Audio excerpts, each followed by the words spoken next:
Welcome to our podcast listeners. Do we do the explicit content? Yeah, there might be a swear word coming up. We apologise. Welcome along. This is 4020 live on YouTube, Facebook, and around the world on the old Tinternet as well, and on the podcast. Yeah, normally we have an extra bit for the podcast listeners, but tonight, what we normally like to do, you can see no Phil tonight. He's been banned. No, it's punishment worse than that. Go on, what? Well, you tell him what he's been done.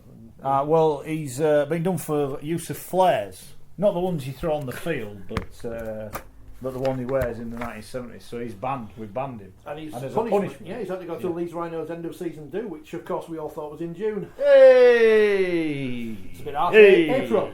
Anyway, we've got a guest in. Brave move, I think, getting Johnny Davidson on, because obviously the cricket's been on. And John, you're well. Actually, before we go there, have you got that voicemail? The legend has been in touch with John. When was this then, Ledge? When did you get in touch with John? I think it was day one after David Warner had gotten out. You like to go early. Your wife's told me that as well. You like to go early. Oh, hey, yeah, calm down. Davidson, just play that type of show. Just give me a minute. Yeah. So before he sent you a nice voicemail. Before I've got some tissues for Schoey to dry his eyes after Old Trafford. Have you got any sandpaper? Hey! I believe Mike Atherton's taken all that. Never mind. Well, enjoy your moment. Enjoy your moment. I always do. Yeah. So this is the message that the legend sent you then.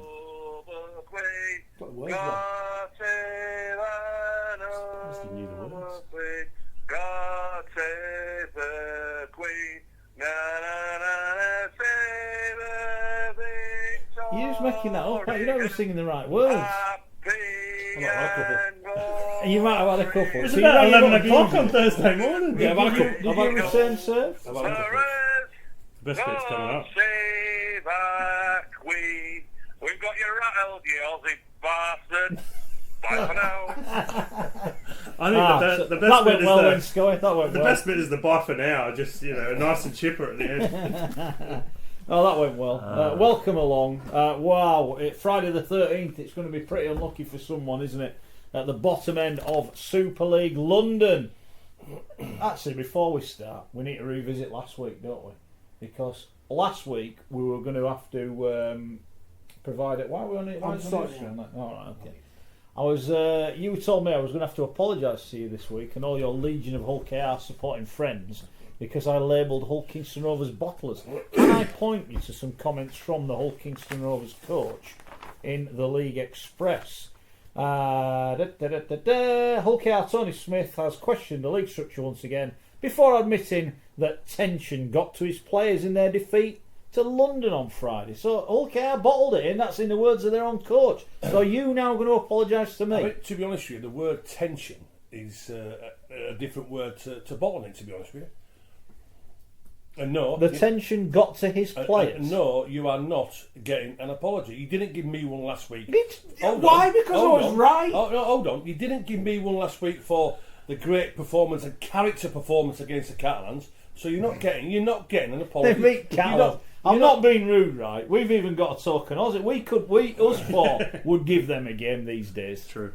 I'll tell you what, we would give them a game. Well, us five. We've got a Philip team, haven't we? No, sorry, I forgot about Phil. Phil. Is he wearing his bandage? Phil with his knee bandage and kick it. Oh, if he's wearing his bandage, the back is -4.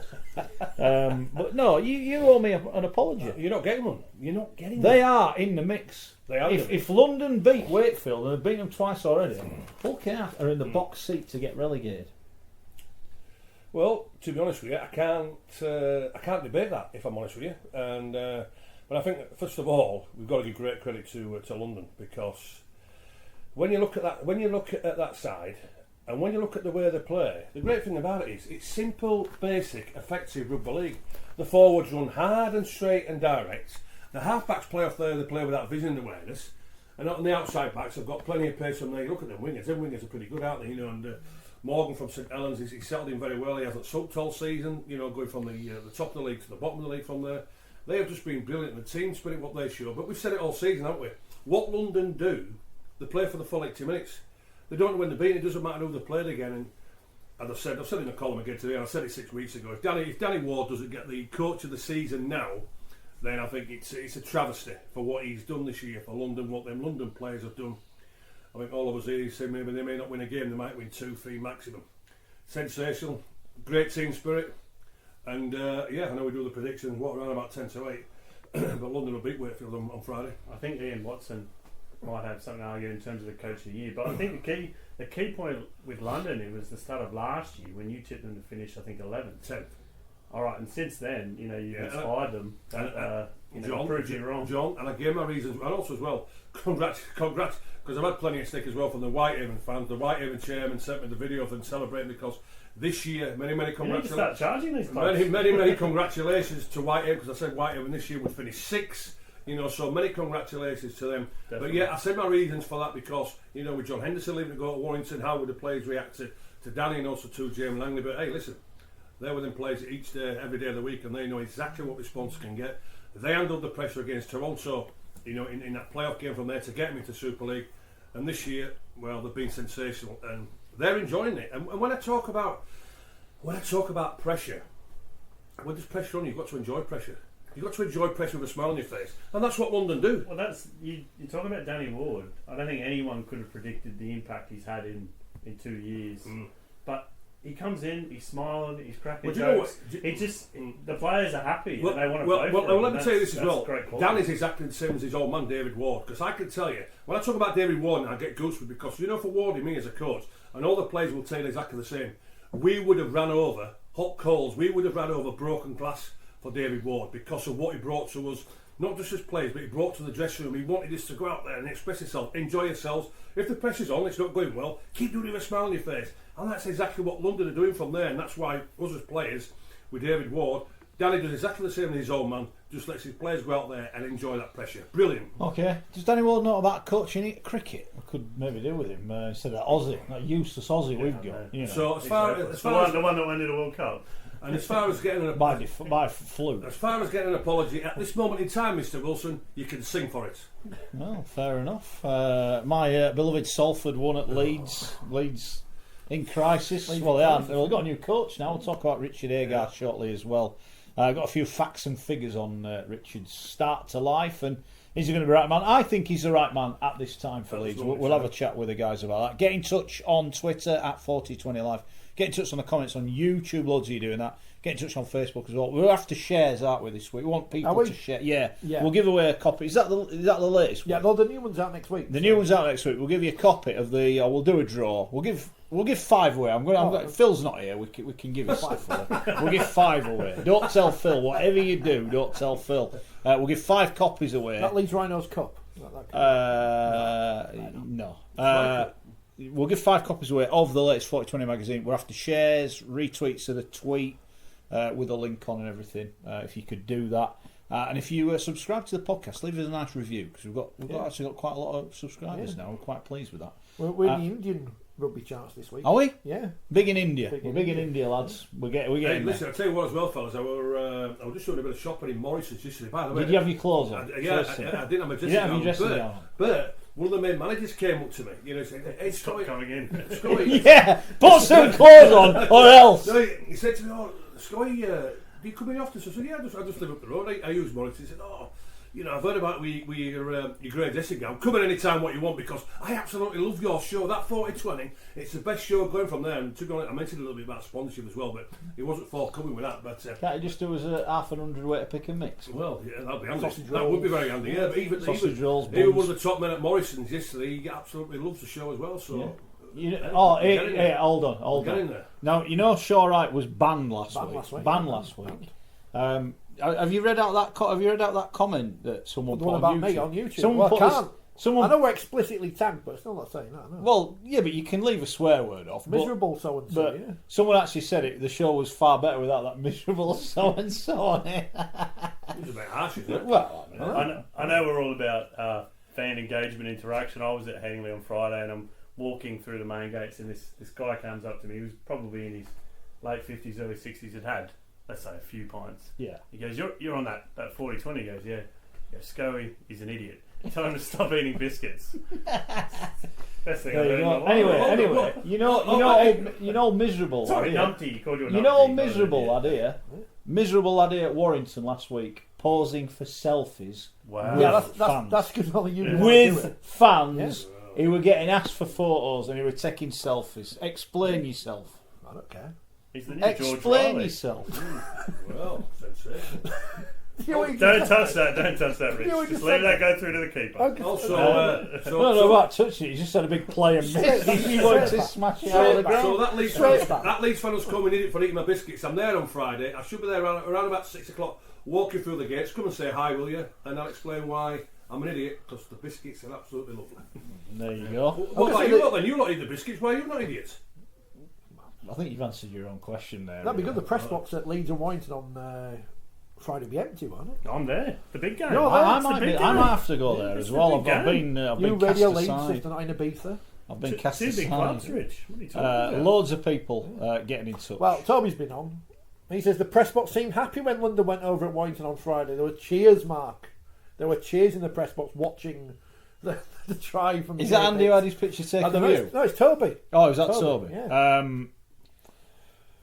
That I was implies right that we're being spied upon now. Yeah. 'Cause I have to say I did cheer and I felt quite bad to Michael Carter because obviously I don't want Wakefield to get relegated, but I did feel quite bad. But I cheered because I am happy for London. People don't understand. Journalists generally cheer for the story.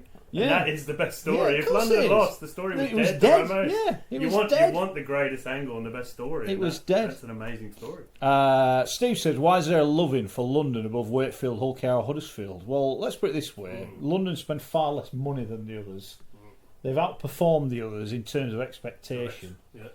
All the players are leaving, and everyone knows they're leaving. And They've they're got the still winning weakest. games. They've got the weakest squad, and they've defied predictions. Also, by the way, let me just say that this is not a London loving. This is quite simple fact. London have been sensational this year. They've been better than Hull KR, they've been better than Wakefield, they've Beaten been better St than Helens twice. and they've been better than Huddersfield. All right, it's only the points if they're still bottom of the league, but they have been better than them. So this is not a loving. This is appreciating a club that supposedly wasn't going to win any games, maybe 2 or 3 maximum, and they've been sensational. So don't be coming on here and saying to us we're loving London. We're appreciating the quality of what London have been. Judson Bottle, I couldn't see that.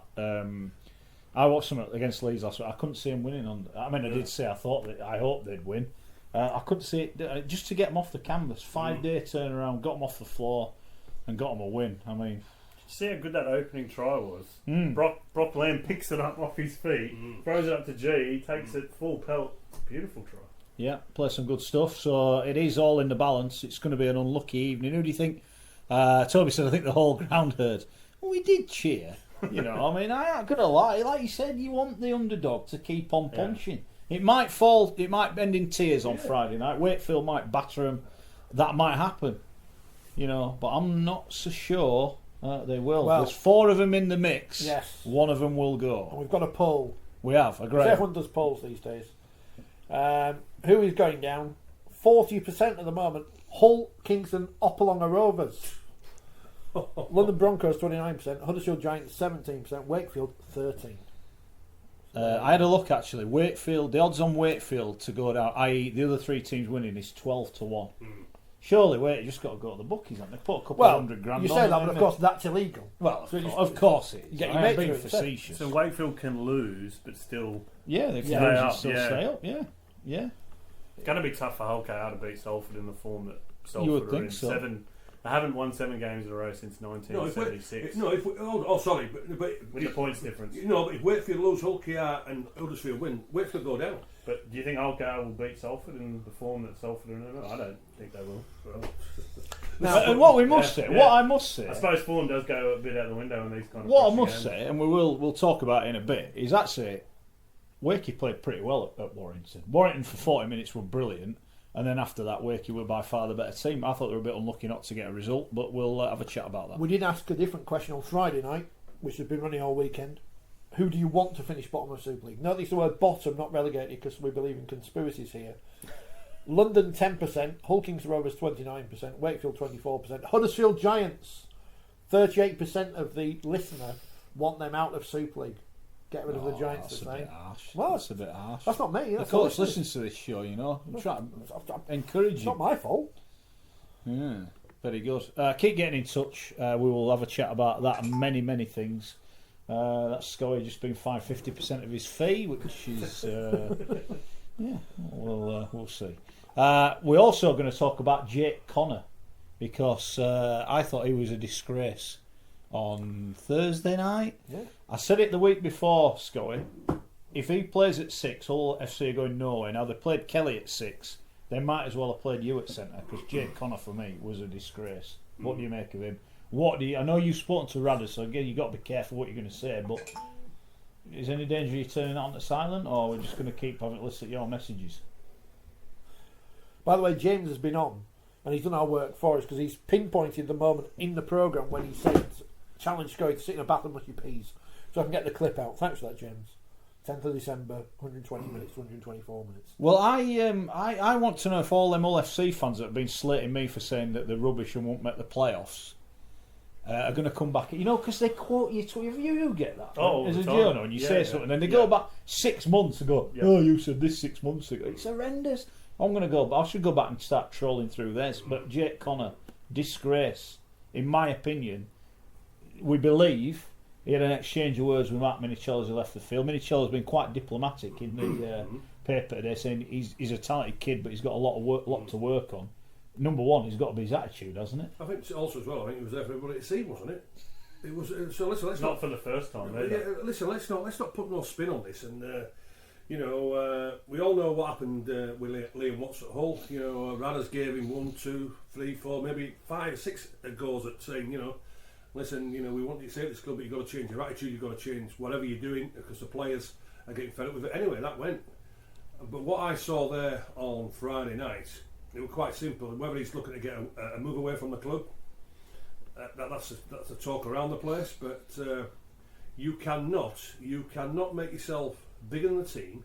You cannot make yourself bigger than the club because everybody questions the talent and quality of what Jake Connor is as a player. Don't disagree with that, but also as well, when was his last good game? Well, that's what I said to you. That's what I said to you last week. So when was his last good game? I think when it was at the Jungle, the Cass, yeah. So that's 3 months ago. Yeah, 3 months ago at least. He might have played. I haven't seen him every week. So you look at the consistency. What is he bringing to that side? He wants to play number 6, as Mark rightly says, and I totally agree with that. When he has played number 6, he's been absolutely useless and clueless. So what is he bringing to Hull at this moment in time? Secondly, when you are playing the game of Rugby League, there's a law in Rugby League to say the opposition can tackle you. Every time he gets tackled, he's just whinging, he's just moaning. So the purpose of what he's bringing to Hull as a club at this moment in time is absolutely zilch. And if it was me, and I've said it in my column today, if it was me, I would fine him 2 weeks' wages for what he did on Friday because he got himself simbin. I think he's well had a few words when they got marched 20 yards downfield. Got marched there, so it's not the first time from the game from there, and also to the simbin from there. For me, he gets fined 2 weeks' wages and he's on the transfer list. I'd want him away from that. I would get rid of him at the club. I did the radios, with Paul Cook, like yourself, a former Hull player. Cookie said Radford's got to get rid of him. He's now got to get rid of him. Yeah, he's become a problem. They need him out. Absolutely. But the big problem in down for Jake Connor is not a problem of being a rugby league player, not a problem of being a quality rugby league player, but which club will want him? Which club will want him in that dressing room of theirs? I don't think there'll be too many. Of that though, can they afford to let him go? Because one of their issues. John, what's he bringing to the side at this moment in time? Let me finish. One of their issues is creativity, and particularly around their halves and their spine. Yeah. On his day, and admittedly that is the issue, there's no consistency there. Yeah. But on his day, he is an England player. He is one of the best players of competition. Right, those sort of players don't. You've got to think though who you're going to bring in. The quality of Jake Connor is not in question, and I'll mention about Truman as well playing at Castaway that he played last week. Well, showed him up. Right, so but his last game, Jake Connor, was 3 months ago. That's not good enough. It's like we look at Wakefield. Wakefield, they were supposed to get in the top 5 this year. What they've done, they've won 1 game in 13. When you look at consistency, when you look at your quality players, you've got to get that high up on it week in and week out. If you are going to be a quality player week in and week out, you've got to be looking at between 8 and 9 and 10 every week. 1 bad game in 10, or 1 average game in 10 from there.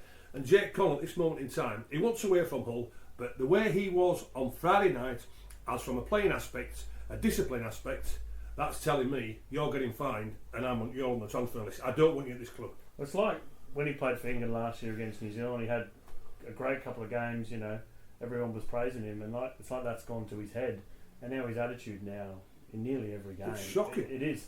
So I just think they've got to read him the riot act and say, look, this is your last chance saloon. If it continues, then you've been in. But I don't think that they've got enough quality at that club in those fine positions to get rid of him. But when he has played number 6, I don't think he's I think he's a fullback. I don't think he's a number fullback. 6. Yeah, I don't see number 6. I think that's one of the issues. He's played 1. He's played in the centres. He's played at 6. He's never really had a settled position, but I don't think he's a number 6. I said before, I'll tell you what I would play him. I'd play him at loose forward, because you know that bit of anger he's got in him, all this sort of thing. It's not big enough. Well, listen, you know, with the skill wise he's got on that footwork and that big, just give him a free roll, let him do what he wants on there, and then also as well, when he gives it a little bit to the forwards, tackling him, some of the forwards might just banter him, he might show up a little bit. In that respect, did Cass do a good job on him? Because Semi Lefeo was in his grill every possible time, wasn't he? I thought Semi Lefeo played really well the other night, and I thought he'd give him it, and I don't think he liked it. Yeah, but I think that's a message. Any team that plays, wind him up, then he'll get off his game. Well, do you know what? Do you know why in Jake Connor? Because let's say we used to do it sometimes. Let's say like Kelvin Skillet. You know, Kelvin was an angry man, but even when we used to say to Kelvin, you know, oh, you're looking very nice today, Kelvin. Oh, I tell you what, you're running very hard, and that wound him up. You get a reaction straight away. So it doesn't matter what you say to them. Or if you are aggressive with them, they just react. It's in their DNA. They react whatever way. But even when he's getting tackled, even by the smallest fellas on the field, he's just absolutely erupting. And as I said, the law in Rugby League, you can tackle the opposition, and he doesn't like it. And the other thing with that game on Thursday, I mean, Albert Kelly, he looked like he'd been on my diet or your diet. He did not look fit at all. I thought he played all right, to be honest with you. You go down and break some of those tries. His defensive work, his contact and attempt to tackle was woeful. Well, all right. What about he was a passenger. Right. I'll tell you what. He did not look fit. He defended better than Sika Manu. I thought Manu got shown up by Truman. But all right then. But what about the other one? What about the number 7? What about?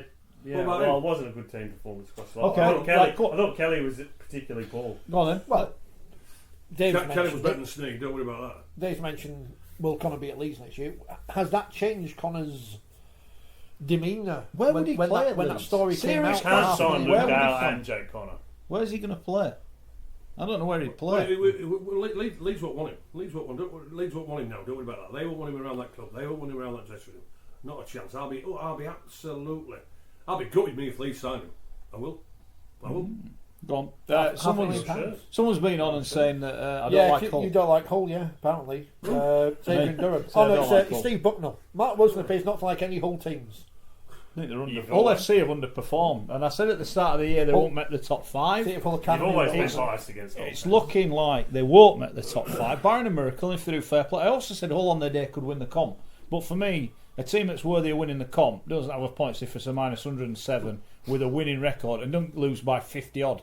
You know, they are a disgrace. They're throwing the towel too easy. I've got a question, right?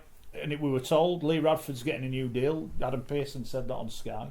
Getting a new deal. It's not been signed yet. Should he be worried? And I've mentioned this before, Radford. Are they playing? They're a team, right? They're not playing for their coach. Why are they so bad? Why did they lose to Huddersfield last week? No, Huddersfield were decent. You know, they had a go. They do what they do. They make it tough. The week before. Defended well. They got hammered by Salford. They lose at home to Huddersfield. That Huddersfield result is going to stop them potentially getting in the top 5. And then they got a cast must-win game. And to be fair, if Who's it hadn't got that intercept try Logan, they wouldn't have even been in it at any point of the game, would they? No. So what do you think, Radford? Do you think he'll sign a new deal? I think he will stay because this year Pearson came out at the end of last year. We're going to change all the squad. We're going to get rid of all these players. He couldn't do that because they were all under contract. Now there's a clean slate. Who's coming in? Fanua. There's a few other players whose name escapes me. But they've made some decent signings. Josh Jones, yeah. I mean, obviously Manu's retiring, Minicello's going. So they've got the Chris Sarte from the Warriors. There is new players coming in. I think he will get the chance to rebuild that squad next year. But in saying that, if they start next season like they've ended this season and started last season, remember it was 13 losses in a row. Yeah, there is going to be pressure on him to deliver. But also as well, when you look at the players who they have signed, it's going to be the same sort of style of play what they've been doing. the big forwards out on the side and Fanoa, obviously the winger. But all that will be. Oh, Manu, yeah. That will be with Fanoa. Just realistically, he'll be batting the ball in from a dummy half, and then it'll be the kicks over from Steed again. So I just feel as though they need a different philosophy on attack with ball in hand. You know, well, certainly not going to get that with Sneed with ball in hand because he can't create absolutely nothing. And Albert Kelly, is his contract up, or has he re-signed? Kelly? I think he's got another year. He's got another year, has he? You know, so and as I've said, as good as what and what he brings to that side in Danny Outman, I just feel as though they need a hooker with more explosiveness and more variation around that ruck area. I think Jordan Johnston is, you know, what they're hoping, I guess, can provide that, whether he comes off the bench or whether he, you know, competes for that starting spot. Yeah. But yeah, I think you're right. They do need to go in a different direction. Yeah, they need a different philosophy, a game day philosophy. They do. I'm just getting over John's comment from earlier. Some comments from I can't believe you said that. Some comments from people on Facebook. Karen says Jake isn't the only one not performing. He just shows passion and his frustrations in a different way, like telling his teammates to go forth and multiply. Tim says, my question is, why is Lee Radford allowing Connor to waste his talent? What happened to man management? Woody, it's clicked off. Woody says, all genius players have flaws. There's a long list of them playing Super League. Hull and Jake need to get it sorted. Dave says, well, no, I think he is on his when he wants, isn't he? Like you said, he's that X factor. To get to that level, to get to that, you know, Sinfield, Cameron Smith, Jonathan Thurston, you have to perform and win things, and he's not performing. Dave says Connor to stay in Amendy's ways. It can be done, but Jake has to help himself. Mark says Connor believe in his own hype. Stronger man management required from Radders. And Andy says nobody likes Hull, not even people from Hull. That's it. See, if we'd have said that, we'd have got into trouble. Kyle says Hull are forever signing all these big players. Every year they are inconsistent. When does the transitional period stop? Hull need to find a Darryl Clark type player. The interesting thing about Hull, after looking at the Great Britain squad last week, there must be a reason why Zach Hardaker's not in and Jamie Shaw is in. And if it is because of whatever's gone on in the past off the field, I think we should be told that. Because that's obviously the reason Wayne Bennett's not picked him. Yeah, well, someone said we were going to talk about Wigan. We will do, definitely. But why is that a problem, though? When you've had 4 or 5 chances... Well, just come out and say it. Yeah, we'll come out and say we're not even considering selecting him. And I think you're right. I think if he's not up for selection, you've got to tell everyone. Bit harsh on me. And I honestly, I don't think Jamie Shaw's got the attacking game. I don't think Jamie Shaw should be in over Hardaker, but I don't think Hardaker has been playing as well as some people think he has. He's been playing all right. I think he's been playing all right, but is he the same Hardaker? He doesn't seem to have that pace, that devastating pace and ability to create like he did in 2017. It looks like that time out of the game. He's still a very good player. I think he's adapting his game as he gets older, but I don't think he's as devastating as he was, you know, in his Leeds days or his Cats days. I think he's going to get a chance to get his hands back on that grand final title this time. We'll see. We'll chat about Wigan later. Ian says we all know what the Legends floor is. Brackets chocolate biscuits. Exactly. Or brownies. He had 6 brownies in one go. I've got the Hull FC brownies. Chocolate rugby balls. I've had 3 brownies. 3. Well, no, I've had 2 before. Chocolate rugby ball. I've had 2. One's a taster. One's a taster. They're What about the right. other 6? Everybody will think I'm an idiot. Yeah, You're not drinking. They're in You're not date. these. They're in date. They look alright, these. They're in date. Who sent us these Hull FC? I got them cheap. I needed a couple of programmes for my collection, so I bought them That's online. only cup Hull we How long have you been there? There you go. Well, they've been there a few weeks, but you know, what do you make of them? Very nice. Well, there you go. Scoey's a big fan, so Hull FC send us Yeah. some chocolate rugby balls. No, we just slagged you off for 10 minutes, but No, we just merely questioned. Look, they could still make the top 5. They could still win the grand final. I know I've kind of taken us off on a They tangent. could also lose 50-0 at home on Friday. Indeed. I didn't really mean to do this, but Luke says, how is Shawling over Evalds? Never mind how. Yes, we mentioned him last Yeah. week now, Levels. Yeah, Yeah. definitely. Salford in the playoffs. Go on, Salford. Russell Sheepherder, I don't think that's You don't reckon real that's his name? No. Says, there comes a time when every coach has brought all they can to a club. Radders may be at that point. I think that's a fair point. I think we overlook the fact that sometimes, and you'll know this, Schoey, you've played professional sport. Sometimes you get sick of hearing the same voice, and you think, I've heard this before. I'm not, I'm not Exactly. Yeah, players will decide how long a coach lasts for. There's no two ways about it. Yeah. But I think with Radders, the thing for him is that he's got a great relationship with the chairman. The chairman knows what Radders brings to the club. He knows it's black and white through and through. But at times, will wear off. That at times will run its time from there. But to be fair though, they have invested in the squad, haven't they? They've got to get one more go at it. They need Super League. The cup, they've got the cup. They've had the cup. They need Super League. With the players what they've signed for next year, but again, I just want to see a different philosophy in the style of play. I think you've had a tweet, which is something we'll be talking about later, about the championship. All right, okay. Some top tries in there. Oh yes, yeah. Have you seen that? You got to mention it. I mean, Featherstone Rovers. I know we're not ref bashers, but have you seen that try Featherstone scored? There's two things. Disallowed. Two things we've got to talk about Featherstone. That one the coach abused the referee about. Oh, I don't know. And B, Kev's been on, and this goes back to again after the match, they had to put out a statement on Facebook because, again, their fans have not behaved. Kev says, what are the RFL going to do about Fev and a section of their fans? I won't read that bit, but it's funny. They only average 2,500, not 10,000. Why can't they be weeded out and banned? It's shocking and embarrassing. He goes on to say, I'll be expecting RFL fans to be blaming football fans. It's what they usually do. After all, Rugby League fans don't usually swear, abuse the opposition or officials, or get plastered at games and then kick off a family game. What a joke. Just like it wasn't the Salford fans who chucked a flare. It was just some random who turned up. Some random who turned up from Manchester, not even from the same city, thought, what am I going to do? Bored on a Friday night, I'll pitch up at Leeds with a flare, chuck it on the Rich, he's the action of an idiot, though, isn't it? As I was told on Twitter, there's a media bias against Salford. Yeah, apparently. from you. Yeah. Well, no, but there's a media conspiracy. Salford not and just Toronto. myself. Salford and Toronto. It's Paul Rowley, isn't it? You've got a thing against Paul Rowley. You're not banned at Salford as well, Johnny. It will be soon. Ollie Lee. By the end of this show. I quite like him once and everything. By the end of this show. Doing a great job. We like Salford. I like Watson, I like the club Salford, yeah, I always have them. But unfortunately, they are the I actions pointed of the out, idiot. that the person who, well, A, the person who brought the flare, B, the person who threw the flare onto the pitch is an idiot. Correct. Because they've just won 7 games in a row. They're looking at a good chance to go all the way to the final in great form. But that has marred a fantastic performance. Absolutely. I'd love to know why they do it. I just What's don't the get appeal? it. I don't Oh, get look, it. it's something bright and shiny. Oh, Yeah. idiots. Don't do it, please. Yeah, and it's don't good. do it. The club have come out and they criticised it as well. The CEO's Very criticised difficult. it, the You could coach argue says- from a Salford point of view, it's not their ground. So is the onus not on Leeds? How has he got that? How has he got that in? I Yeah, can't. that's true. I go in with Yeah. all my bags. They get searched. I can't just walk in with a flare. We walk in with all kinds of wires and stuff. Yeah, I can't go in with a flare. So how's he got in with a flare? I would question that. Maureen's been on. Maureen. Come on, Schoey. You slagged Cass halfbacks off last week. Jake Trim was incredible. Go on then, here we I go. gotta admit it. Cass were Yeah, go on, superb. Schoey. Admit it. I tipped Hull to win last week like an idiot, and you could tell after 10 minutes they weren't going to win. And Jake Truman, it was like someone had turned the clock back 2 years. That left edge of Castleford looked like it knew what it was doing. Look, you know what? Absolutely loved it, and yeah, it's a fair call. What's her name?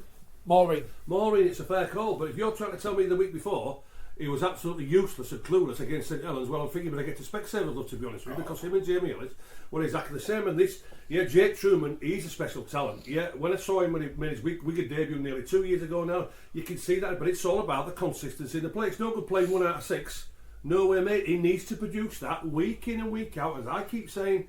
And I harp on to when I played 40 games a season, and I wanted 1 poor game in 10. So that's 9 games out of 10. We hit 8 and 9 every week, and so that's what Jake Truman has to do. It's simple. It's consistency in performance. And as Darryl Powell said, it's like an old-fashioned standoff, which I can see that aiming from there. But when the kid wanted the ball in hand, he played away from the ruck area, gave himself more time, more space. Hull couldn't handle him, and the combination between him and Ellis was excellent on Friday, because Ellis took the responsibility of the kicking game, took the pressure away from Truman. Truman was the main organiser, sensational. Ellis, not being the lover of him, to be honest with you, but his game on Friday night, his kicking game was good, and his organisation. Did it help that his teammates played well? I think it'd be fair to say Castleford have underperformed this year. I don't think we I think Darryl himself would admit that they haven't been good. That's the best I've seen them play for a long time. As a forward pack, they were outstanding. As a team, I thought across the board, I thought they played well. But what did Truman do differently? Was it just because his forwards were really going forward and being aggressive? Why was he back to his best? Yeah, well, his forward made it, but also the forwards against St Helens put him in great field position. But he was just waiting for the kicking game. He wasn't getting the ball in hand, and he was playing too close to the ruck area. And people say, Schoey, what do you mean about the half?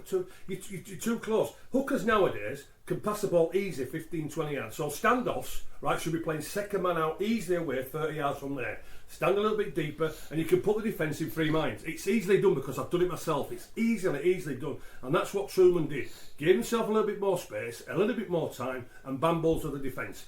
The 2 tries he scored, a show and go, nice in the first half, and then that nice little dummy when he showed Jake Connor from there. That's it, because he puts the defences, when he's running with the ball in hand, he puts the defences in free minds and he gives himself time and space. But he has to play away from the ruck area to create that problem. He seemed to be taking the line on a lot more. He wasn't. In other games I've seen, he's not. Do you know what? Asking questions, but he was because he's too close to the ruck. Yeah. Standoffs do not play at first man; they play second man out from there. Give yourself that space and time, and that is the responsibility then of the number 7, who realistically all he is there to pass, catch and pass, and support down the middle of the field, and let the standoff do the running of the game. It's easy done. Some concerning news, because the media, the Rugby League media, are going to choose who is the Super League Young Player of the Year. I won't trust them as far as I can throw them. The 5 players, I don't know who the media are, by the way. I hope they don't ask me, because I've not seen enough of these people. The 5 nominees are, and Schoey can pick the winner, the aforementioned Jake Truman, Matthew Lees of St Helens. Wish him well, by the way, Matty. He's had a bowel operation. Is that because he missed the... He's had an operation. Bowel He's had quite removed to find the cut. After the wow. Leeds game, And then put back in. Wow. Yeah, we wish him well. I mean, it's called a groin strain. That's all it was in nowadays. I don't think so, Gary. Seriously, that's a serious injury, and we wish him all the best. Leeds Rhinos paid Jack Walker and Harry Newman, and Morgan Smithies of Wigan. So one of those 5 will be the Super League Young Player of the Year, voted on by the media. Who would your vote be for, Gary Schofield? I'll tell you what, it's a pretty tough call, to be honest with you, because in their own aspects, they've all had decent seasons. You know, certainly Jack Walker and Newman, when the senior players have been pretty poor, them 2 have been pretty standout for Leeds. You know, Morgan Smith is sensational. Knowles is, everybody knows our rating from there, and Matty Lees. But if I had to pick one, I know I said about Morgan Knowles, but I'd have to go for Young Smithers at Wigan, to be honest with you. Yeah, I actually think that's quite an easy decision, personally, because I just think you look at the impact he's had on his team. Massive. A team that's kept winning, second in the division, had all that trouble at the start of the year. I think he's been immense. I think Lees has gone well. Walker and Newman, been all right. Good players, and they will be very good players in the future. I don't think they've done enough. I don't think they've won enough games to make you think. Yeah, but they stood out with the poor Leeds side. Yeah, they have. But Leeds have been poor, and they're in the bottom half of the table. And you know, I think under Agar they've won 1 game against a team in the top half of the table. That doesn't make them Player of the Year credentials for me. I think it's Smithies. I think he's been outstanding, and I actually get excited when I see players like him playing, because he's going to be there for 10, 15 years. You know, he's an old-fashioned... Morgan knows that they're an old-fashioned loose forward. Yeah. You know, old-fashioned loose forward. But you know what, I get fed up as well. I don't know why I'm even saying it. Old-fashioned or old school. Hold on. It's the right way to play with the ball in hand, isn't it? They're back in vogue now when you see them across the board. It's the right way to play with your head up, because you always got head up and eyes and up. Well, so you do that anyway. You can't pass the ball like that, can you? Because who are you going to pass it to? You know, always play, and I call it vision awareness, always play with that. Never mind the old school, get the players express themselves, like Donny Ward does with his players. Well, I think that's come back, because you look particularly in the NRL, Jake Trebojevic at Manly, Cameron Murray at South, Victor Rodley at Roosters. I've got to see that Cameron Murray. Oh, he's phenomenal. I mean, he could be playing rugby union for Australia now, because he played both codes. He'd be going to the World Cup. He is a freak of a player. I mean, he can do everything in defence. He can offload. He can ball play. And that 13 role has gone back. We've gone another back from just being another prop to actually. Well, that's what we need. That's what we need to do now with our loose forwards. Let them play with the ball in hand and play what they see. People already starting to get the digs in. Here's Mick. You want to buy a guide to all the championship grounds, Rich? Says Mick. Hey. Well, I mean, you can save a page of them, because 2 are playing at Dewsbury, aren't there? So that's one good thing for you. So there you go. Looking forward to 2 trips to Dewsbury next year. Stay in the postcode. It's only 1 bus ride from Wakefield. So it is. Good.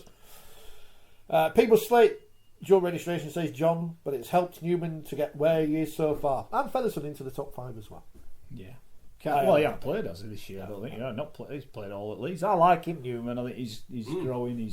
I like his aggression, John. I don't know about you. I think he gets stuck in. He's a bit of a feisty character, isn't he? I think earlier in the season his defence was probably under question a bit. I think Gildart did a number on him when Wigan played, but against Salford, he was fantastic. He was coming off the line, making his tackles. His contact was great. And when he's got the ball in his hands, he can create things. So he's a great prospect. We have to point out that Salford fans dobbed in the idiot with the flare, otherwise they'll get upset. No, they did. Yeah, I think that polices But itself.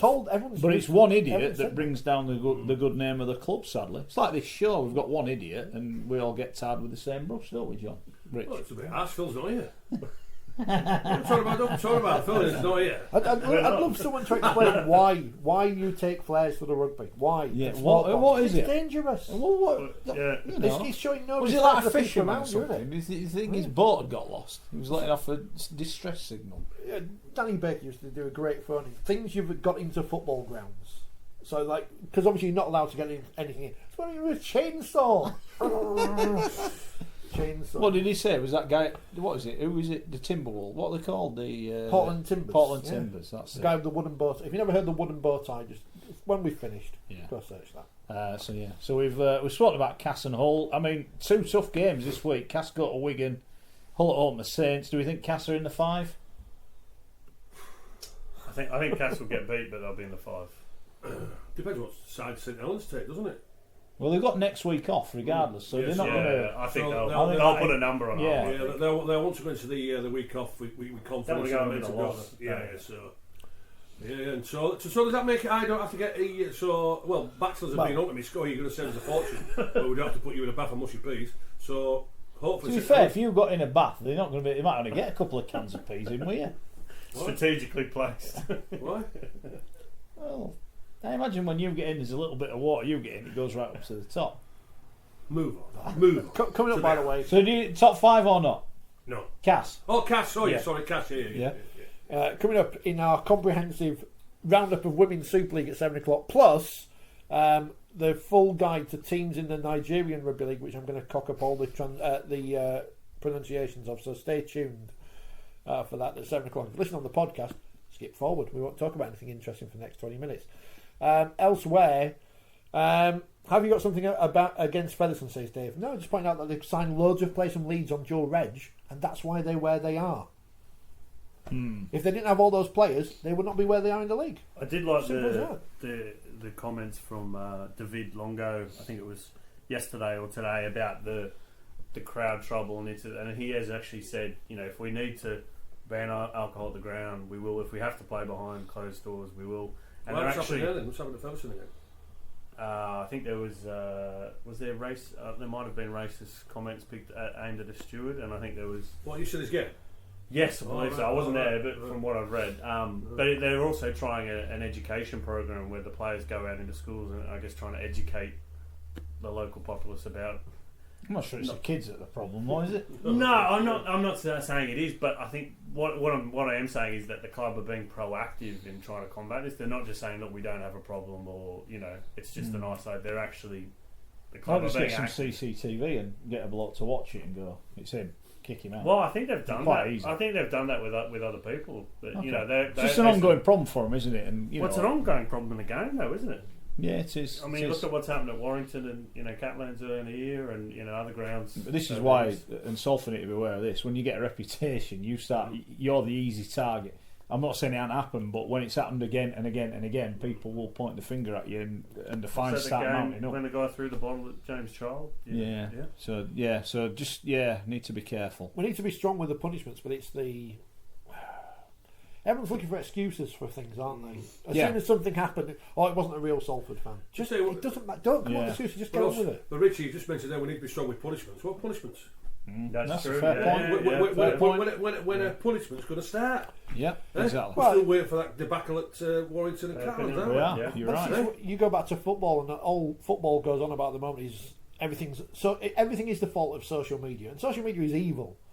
However, it's an open sewer. It is an open sewer. However, when someone is racist at a football ground, they get banned for life, don't they? When a professional footballer is racist at a football ground, they get banned for 5 games.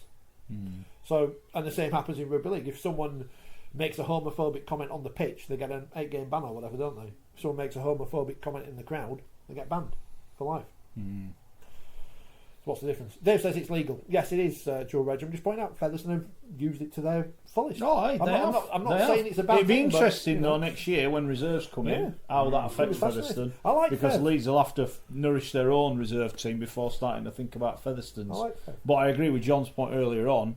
Those that are used, and I think the Leeds Featherstone link up is dual reg actually working well for the players. You know, the young lads there that have had game time. Ash Hanley's one. Look at him now. Super League's top try scorer, second top try scorer. Wellington Albert, he's on played a lot at Fev, learnt his game, and look at him now. He's flying in Super League, so it does work. It does work. Anything else happening on social media? Yeah, plenty of on Facebook and on YouTube. Do we want to talk about Swinton? Because I don't think it'll take that long to talk about. Really. Go on then. Rommel says Swinton and Salford should merge, then you guarantee 2,000 home attendance. I did enjoy. We were followed, weren't we, by the real Swinton on Tuesday. The real Swinton. Oh, they're a splinter group. Yeah. Yeah. They're followed by the. Is this like the Life of Brian, with the People's Front of Judea and the Judea People's Front and whatever else? I'm setting up provisional Swinton next week, so that was very exciting. Here's the problem with this thing. It's interesting because at the start of the season there was a story about a team from Manchester applying to be in the Rugby League pyramid in League One, and they were turned down. And now we've got a team that exists, changed its name to Manchester. But they're still going to play where they play, though, aren't so what's the point? You know, Well, if they're moving into Manchester, I understand the reasoning, but the problem is with the theory is anyone in Manchester who is above the age of 1 might have heard of Rugby League already and have seen it on the telly. They've got Salford, they've got Swinton, Oldham, Rochdale, all the other places that are nearby, because I don't know me geography of Greater Manchester. It's not as if they haven't got an opportunity to go watch Rugby League just because a team hasn't got Manchester in the name. Plenty of people from Wakefield support Leeds United because they're near, or Bradford, or Sheffield United, or Sheffield Wednesday, so having no link to the place. It might get more business, I don't know. Obviously, that's what they believe. It's not going to make any difference. They're a team in the bottom end of the Championship who will probably end up in League One one day because they haven't got enough of a fan base to care to bring in the money they need. We bend over backwards sometimes to accommodate teams and clubs who were big once, but what do they provide now? We've got too many professional teams. It's like there are too many professional football clubs. I said this about Bury the other week. Bury have gone bust, right? There's all MPs jumping up and down, blah blah blah. And what difference has it made to football that Bury have gone bust? No, not. I think. Apart from everyone winding up used to have till the, never, no, which is we great. used to have the discussion. Oh, you can't let the team go bust. No one will let it go bust. Someone will step in. I think those days have gone now. I think businessmen are shrewd enough to know. So we'll let it go bust. We'll start again in the bottom division or whatever. And that might, in some ways, be the best thing for Bury. But they're going to probably start in League Two if they change the rules, which is ridiculous and in then and of itself. Yeah, where does that go? I don't know. But I want every team to be successful. I want every club to be successful. But there's only a finite amount of money. There aren't millions of millionaires out there who want to pump money into failing rugby league clubs or bottom end rugby league clubs. I mean, Rochdale, 27 games, 1 win. They've conceded over 1,260 points. They're bottom of the table. They're getting relegated. So what happens to them next year? Well, they're in League One. Where they're going to play? Are they going to still be at the ground where they keep, having not to play there or whatever it was? I don't know. Right, let's move on. James Greenwood has signed for Salford from Hull Kingston Rovers today. So that's a nice move for them. Another good signing for Ian Watson's team. Although I should say the final thing on the Swindon thing, it was funny to see their local councillors get involved and say, "Oh, it's a disgrace, you changed your name," and then Andy and Maisie replying to them saying, "We haven't built us a bloody ground, have you?" So politicians waste of space with a lot of them. Exactly. Right. What else do you want to talk about? Where are we going? Are we going to talking games? Oh, we can do. Danny says, spot on the whole Manchester concept will not make people from Manchester watch the sport. If they were interested, they would find a team. He said a team changes their name to Manchester, which alienated a heavy percentage of their current supporter base. And it's the same thing that happened to Salford when good old Dr. Marwan said, "Oh, we're going to change the name to Manchester." And he quickly rode back on that one when he realised there was no support for that concept. Indeed. Right, let's have a look. We'll talk about the bottom of the table in a bit. Let's have a look at the top. Wigan, big winners over the Dragons. We had a big chat about the Dragons last week, Schoey, about Steve McNamara. You saw that video with Bernard Gouache. Bernard Gouache has come out and said he's going to give him a new contract. Well, they got smashed again this last week. They're a joke, are they? The Dragons at the minute. But also as well, Bernard Glass has had to go up 6 or 7 players as well, hasn't he? You know, so I don't think he's putting all the responsibility on McNamara. And if I'm honest with you, I think it's rightly so, because them players and them senior players and the so-called quality players in the Catalans jersey are an absolute waste of time. As I've said, I think 2 or 3 times already this season, and I'll say it again now. They're an absolute disgrace to that jersey and a disgrace to the club. You know, so.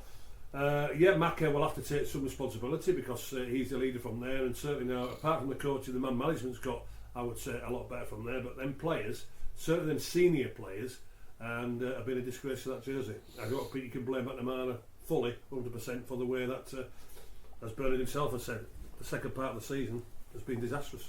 You met John. Do you think they're doing the right thing, giving him a new deal, or? It's hard to say. I mean, I agree with Schoey. I wrote something on Catalans on Patreon a few weeks ago, and I think the problem is the leadership and the culture of that club. It's just a history of underperformance. I mean, it seems like they get their recruitment wrong every year. You know, they spend the money, but they don't spend it wisely. They're one of the biggest spenders in the competition, and they get pretty much, arguably, the pick of the best players. Well, the best players from the NRL who want to come to Super League because of the lifestyle and also the tax incentives. But they go there for the wrong reasons, and they just don't seem to be able to pick the right players. How do you think James Maloney is going to change that then? Well, I think James Maloney is a fantastic player, and he's a competitor. Not doubting that. But you look at, apart from Origin, this season at Penrith, he's not had a good season. I've heard he's got a shoulder problem. Another Super League coach told me earlier this season, you know, when he was talking about James Maloney coming over, that he's got a shoulder issue. I think he's 33. Have they given him I think it's a 3-year deal? Why would you? I mean, he wants a 3-year deal because he wants a nice retirement. I got slated for questioning that. People say, he's been negative about a great signing. Well, yeah, but what's he like now? What's he going to be like in 3 years? Like look at Greg Bird. What happened there? Look at Mike Smith. Smith. Gave him a 5-year deal. How did that work out? Yeah. I mean, you've got to make smart recruitment decisions, you know. I do feel for Steve McNamara because I think there is a cultural issue there. I think he's tried to change it and become more performance based and toughen them up. And he had some obviously success with the Challenge Cup this year, but it's just gone all to pot this season. Just do a job swap. Send Steve McNamara to Hull and Lee Radford to Catalans. Used to the accent, so they'll be all right. Fair enough. I find it surprising. Talk about Wigan then.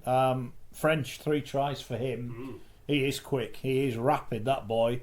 For me, Schoey, Wigan are going to win Super League. It's as simple as that. Can't rule it out, can you? I think when we did the was it the Wakefield game a few weeks ago from there, we said, and certainly the big name players now are coming to the fourth. This is the business end of the season. They know what it's all about, and I say we're just repeating ourselves from a point of view where Wigan have been there, seen it, done it, and they're getting ready nicely for when the season really starts for all these teams now, and this is the business end, and all the upheaval, as we say, is gone. Everybody's happy. The best players are playing well, and I've not seen that Bevan play at all. I didn't even know. I've never heard of him in the NRL, but the reports what I've heard about him, certainly performance on Friday night with a hat trick. The record is absolutely lightning. So I'm looking forward to seeing him in the playoffs from there. Can I make a debate that about winning the grand final? If I'm honest with you, no, I can't, because we know what it's all about. Saints will have something to say that, so Warrington, maybe Cass, Salford as well. When it comes to the business end, but you can't rule Wigan out, and one way for sure, I think we can definitely say they will get to the grand final. It's all a matter of who they're going to play. What about you, John? What do you make of Wigan? I think the turnaround's been amazing. I mean, I saw them a lot early in the season, you know, in Barcelona and in the UK, particularly a match against Warrington, and they were quite poor. They weren't getting flogged every week, but they weren't winning tight games, and defensively, well, to be honest, their attack wasn't doing much. George Williams is, you know, found a new gear. Obviously, I think that once the Canberra thing's been sorted, he's settled down. Yeah, and the most impressive thing for me is the young players: Smithies, Partington, Liam Byrne. Liam Farrell coming back has just been given a massive shot in the arm. So he's banned, isn't he, on Thursday? I think? He's got a 1-game ban. Is that right? Perfect time for a ban. Farrell has. Yeah. Was he? Right. Yeah. Right. I tell you what, go back to that performance in Barcelona. You look at two sides how the season's gone. I know. You wouldn't. Yeah, you would never ever have thought that. And again, I think I said it about Wigan 4 or 5 weeks ago when all the upheaval, the Sean Wayne situation, the Sean Edwards situation, Adrian Lamb didn't know whether it was coming or going. It's like a yo-yo. This he didn't have a clue what to say when he was being interviewed regarding his position, the George Williams scenario. But then once all that got settled, which again, what is now 7 weeks ago, you could just see the results. What is it? Is it 12 from 13 or 13 from 14? They're going on the bounce now. You know, I think it's 12 from 13. So all the who are regarding is it happening, this whatever, it's all done and dusted. And they're certainly now focused on winning that. Well, not just against the grand final, but hey, let's not forget here, they are the grand final winners. They are the grand final holders. They're not going to let this go. No, not at all. Without a bloody massive fight, because it's theirs. There's one place where they want to be, and that's at Old Trafford.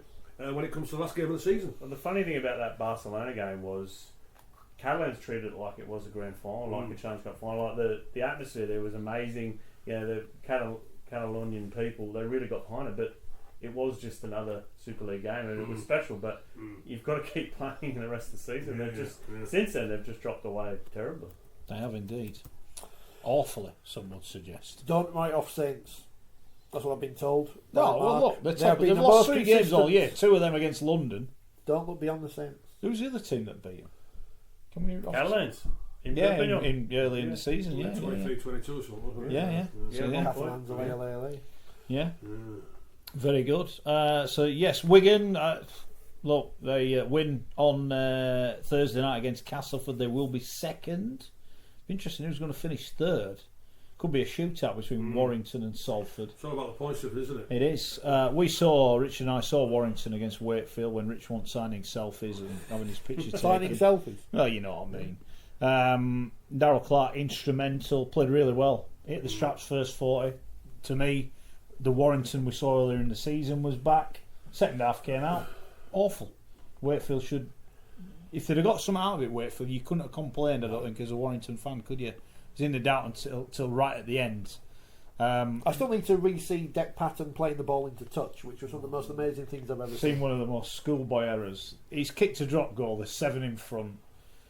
Kick the ball into the corner. Guy gets tackled right on to try to get him into touch. Tackled on the touchline.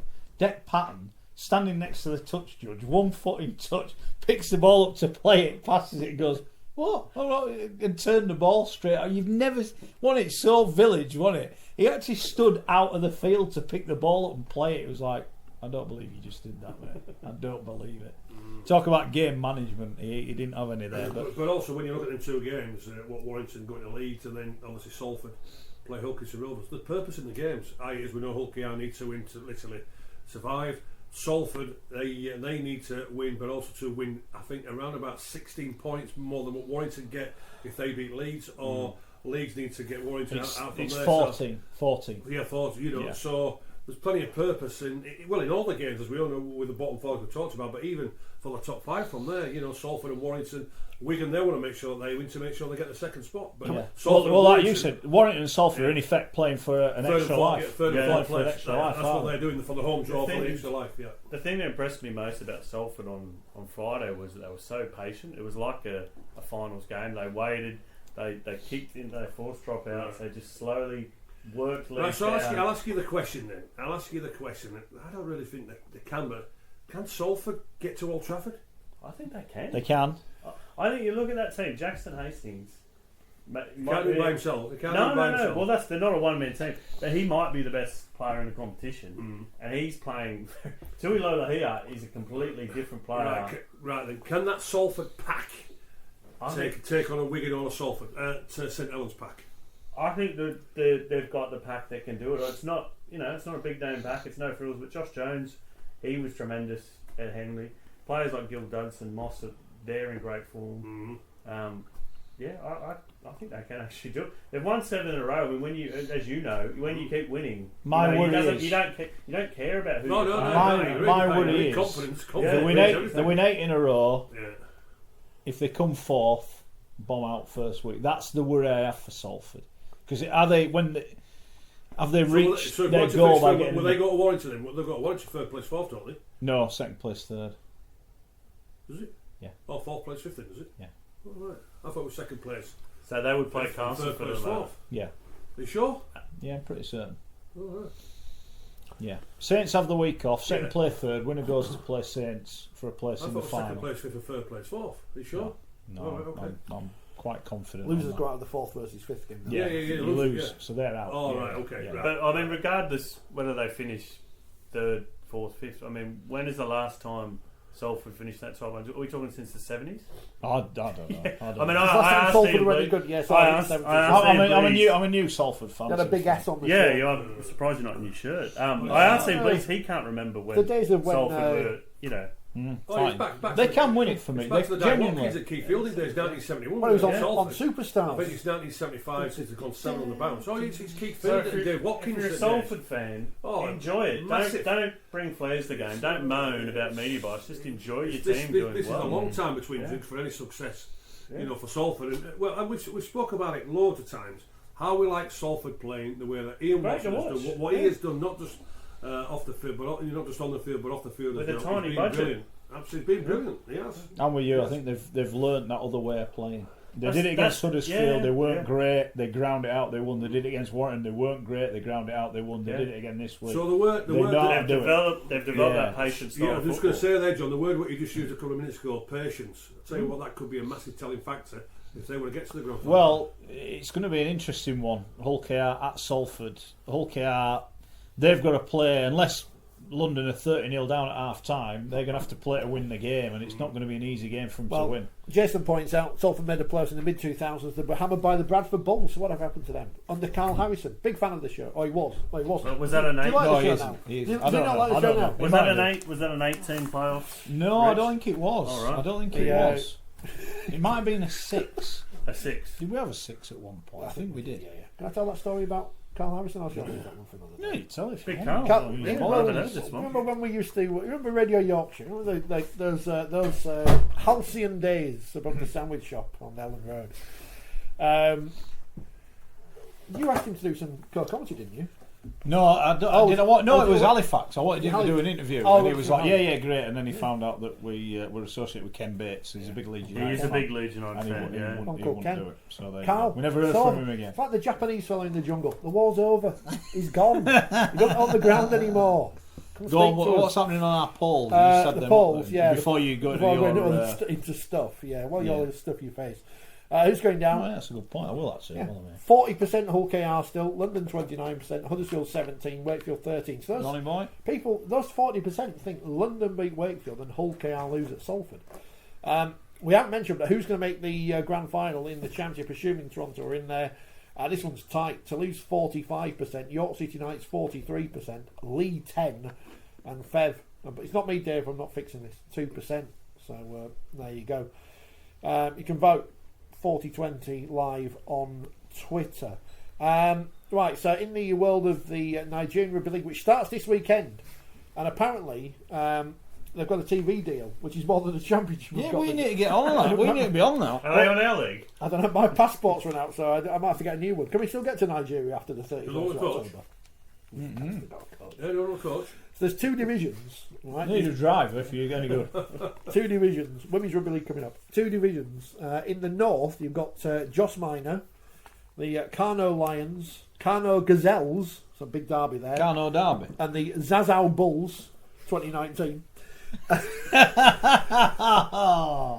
Straight red. And in the southwest division, you've got the Lagos Rhinos, Should be the Lagos Lions. Come Lagos on. Kings, and the Lagos Broncos, and Lagos Haven. It's like Sydney. One of these teams will get moved to Brisbane. And Echo Trinity. Like everything. There's just this one Trinity side and then battling against all these teams from Lagos. Go on, Trinity. So that's the Nigerian Rugby League, which starts this weekend. There's 3 rounds and then there's an international break for the Middle East Africa Championship. All right, good stuff. So good luck to all Who involved. are we supporting then? Who Right, we yeah, hold on. supporting? Who are we, right, Trinity, Schoey, who are yeah. you supporting? Trinity. Who are you supporting? Tell us. You got I'm assuming Read it's them out. Lagos, You've got to Lagos just shout Rhinos, when you isn't want. it? We need you. Yeah. You got to have a team in Nigeria. Yeah. So come on, who are you going for? Joss Minor, Kano Lions, Kano Gazelles, Zazao Bulls. I like the Zazao Bulls. Zazao You Gabon can have the Bulls. Zazao Bulls, eh? Everyone says you're not a Bulls Yeah. fan. What do you want? I'm a Kano Lion. Kano I'm a Lion. British Lion, so now I'm a Kano Lion. Right. Johnny Well, Boy. Kano Well, all right then. Kano Lion. All right, Sorry. who's left in the north then? Kano Joss Lions. Minor, Yeah. the Gazelles. Kano Gazelles. Who do you want, the Gazelles or the... There's no seagulls. I'll have to go to gazelles. All right, that means I like I'm the Minor. Joss Yeah, Minor. Joss Minor. No, well, never mind. Josh You're like Minor, Josh what's that Butler. about? We're all about the north. Josh Minor. Women's What's Super that League. local boozer? It's all draws this week. Saints 20, Leeds 20. That was good, apparently. I tell you what, Chanel Krause, she got a bit of reputation. She Got was Simbin. sent off last week. Simbin this week. She's a good player. Of course, as we know, the women's disciplinary is completely separate from the men's. We ain't got a clue what goes on. It's all shady behind closed doors. I get told off for that. Wigan 20, Bradford 20. Result which does nothing for either team. Getting that, well, I guess The it's Bulls better for have to Wigan. win that. They need to win, don't they? Yeah. Can they make the playoffs still? I haven't got the league table in front of me, so I can't tell you. That's not good, is it? Thought you were the women's expert. Well, no, it's tend to be. York 16, I'm certainly not. York 16, Featherstone 26. Good win for Fev. And Castleford, I tell you what, they've got this the wrong way around here. It was Wakefield 4, Castleford 36. I know because it was at the home of Rugby League, the Mobile Rocket Stadium. A controversial match in which Castleford rested a few players, brought in 3 youngsters through their talent development pathway. So doing good things at Cass. All right, good. But I read here, just as the visitors were heading for a 36-0 victory, there's no writer here, so I can't tell you who said this, the game became ever more heated and aggressive. I heard there was a punch-up. As Castleford pushed forward, an incident occurred which resulted in both teams coming together. 26-woman brawl. Were you roaring on from the side? Like Get stuck into him! Like that. Bring back the bib. Yeah. The referee lost control of the games as both teams brawled. I think it's a bit harsh. What's the referee supposed to do? Get involved? Have you seen some of the... You listen, I mean, obviously you were there. I've seen some of the old ones when, like, Presley and Cumming, they're absolutely laying into each other. The ref's in the middle. There's one of them, he got cracked. I forget who it was. 26 women. Are you going to... Well, don't answer that. Once tensions calmed, Castleford's Gracefield received a red card while Alicia Rhodes was sent to the sin bin for Wakefield. Bit of facials on the floor. Obviously, field not happy. Couple of forearms in there. Good stuff. You were there, were you? You might be called as a I witness. know. Good stuff. For the bad, prosecution. sorry, we're against violence, aren't we? Keep forgetting that. Bad. The decision sparked a furious reaction from visiting supporters who once again came in large numbers. I think this was written by someone from Castleford. Why didn't you write a report? Because I don't write. I'm not a journalist. They were very upset with the Castleford fans. Get him outside! Oh, you bottles, get me! That's what I'm saying. I reckon you're 36-0 up. You've won 12 out of 12. When did he start doing impressions? Give it a break. What, people from Castleford? But they will live. You can see why Richie's got all the selfish, can't you? Oh, yeah. He's banned from the jungle. He's just He's banned from the You jungle. You know what? If we weren't here and the cameras were, I reckon he does this at home. They will. He sits in his room shouting at himself. They will lift the league leader shield if they beat or get a point against York on Tuesday, the 17th of September. Who's that? Who's going to win it, you say? Cass. Cass, alright. Okay. Person of the match, man of the match, Emma Lumley. She was superb for Cass. Woman of the the number 8. Great run, deserved the try. That's the big difference between the game when they lost 100-0 in the Cup. A lot of long range tries in the Cup game. Wakefield's defence yesterday, very good. Check out the interviews, they're on social media. As the Wakefield coach Ken Kerr said, at least we won the punch up. Not sure if that's on message in Rugby League, but still. You've got to take every positive. Yeah. You know, the girls are showing a bit of fight. No, I think you should like that. No one's getting paid. Do whatever you I want. think you should like that. If they want more, if the people in charge of the sport want more professionalism, pay people money. So we're you've done the Nigeria. Yeah, we Go on the minor. Yeah. I still Dan wants a signed picture of us. I don't know why. You're not having one. You're not having one. This cat. It's weird. Why would you want a picture of us? Really? Yeah, unless the only reason you can have one is if it's to keep the kids away from the fire. If that's the case, then you can have one. I think if it's for your own personal use, we're not having one. I think that's the Oh, picture of personal Schoey with the outlaw. peas in the bar. No, we're Scare away going to the, sell. We're going to sell him for on the fridge. Put it on the fridge. Here's Schoey. People are going to screenshot the programme from when we said Saints won't win the grand final for when they do. I'm not bothered. Oh, bring it on! Bring it on! People They've have- been the best team, right? But I've said this for months. I didn't think they'd win anything. I don't include the league leaders. They've won that by a mile. Fair play to them. I just think big games, they've got a question to answer. I don't think Wigan have. That's the problem. I look at the top 5. Who would you pick? There's only Wigan win regular big games, so we'll see. We'll see. Time will tell. Wakefield have been robbed of a place, by the way, in the try of the week thing that the RFL do. They've put Adam Why are you Hills in there so just for clicks, haven't they? I know, I can't believe there's people in this sport who are biasly following their own teams and with an agenda against everyone else. It's disgraceful. However, someone's asked us, Chris Chester, should he get the sack? It's a bit harsh. What? I'm of the opinion that having had 2 very good years in Wakefield, who have been in Super League since 1999 and done the sum total of sod all for most of them, bar battle against relegation, to have 2 good years and then one in which I think there are fairly mitigating circumstances for Wakefield. Yeah, not to say that they haven't played badly at times, but don't use injuries as an excuse. But how much of the salary cap do you reckon's been on the sideline in Johnston, Fafita, Tupu, Ashurst, Arona, everyone else? So I'm not using it as an excuse. You're not using an excuse, but you're quoting it as an excuse. Yeah. Okay. We've been rubbish for a lot of the time, but I think despite that, Chris Chester gets a pass because for the last 2 years we've been all right. Totally. And we've been rubbish for most of the last few years.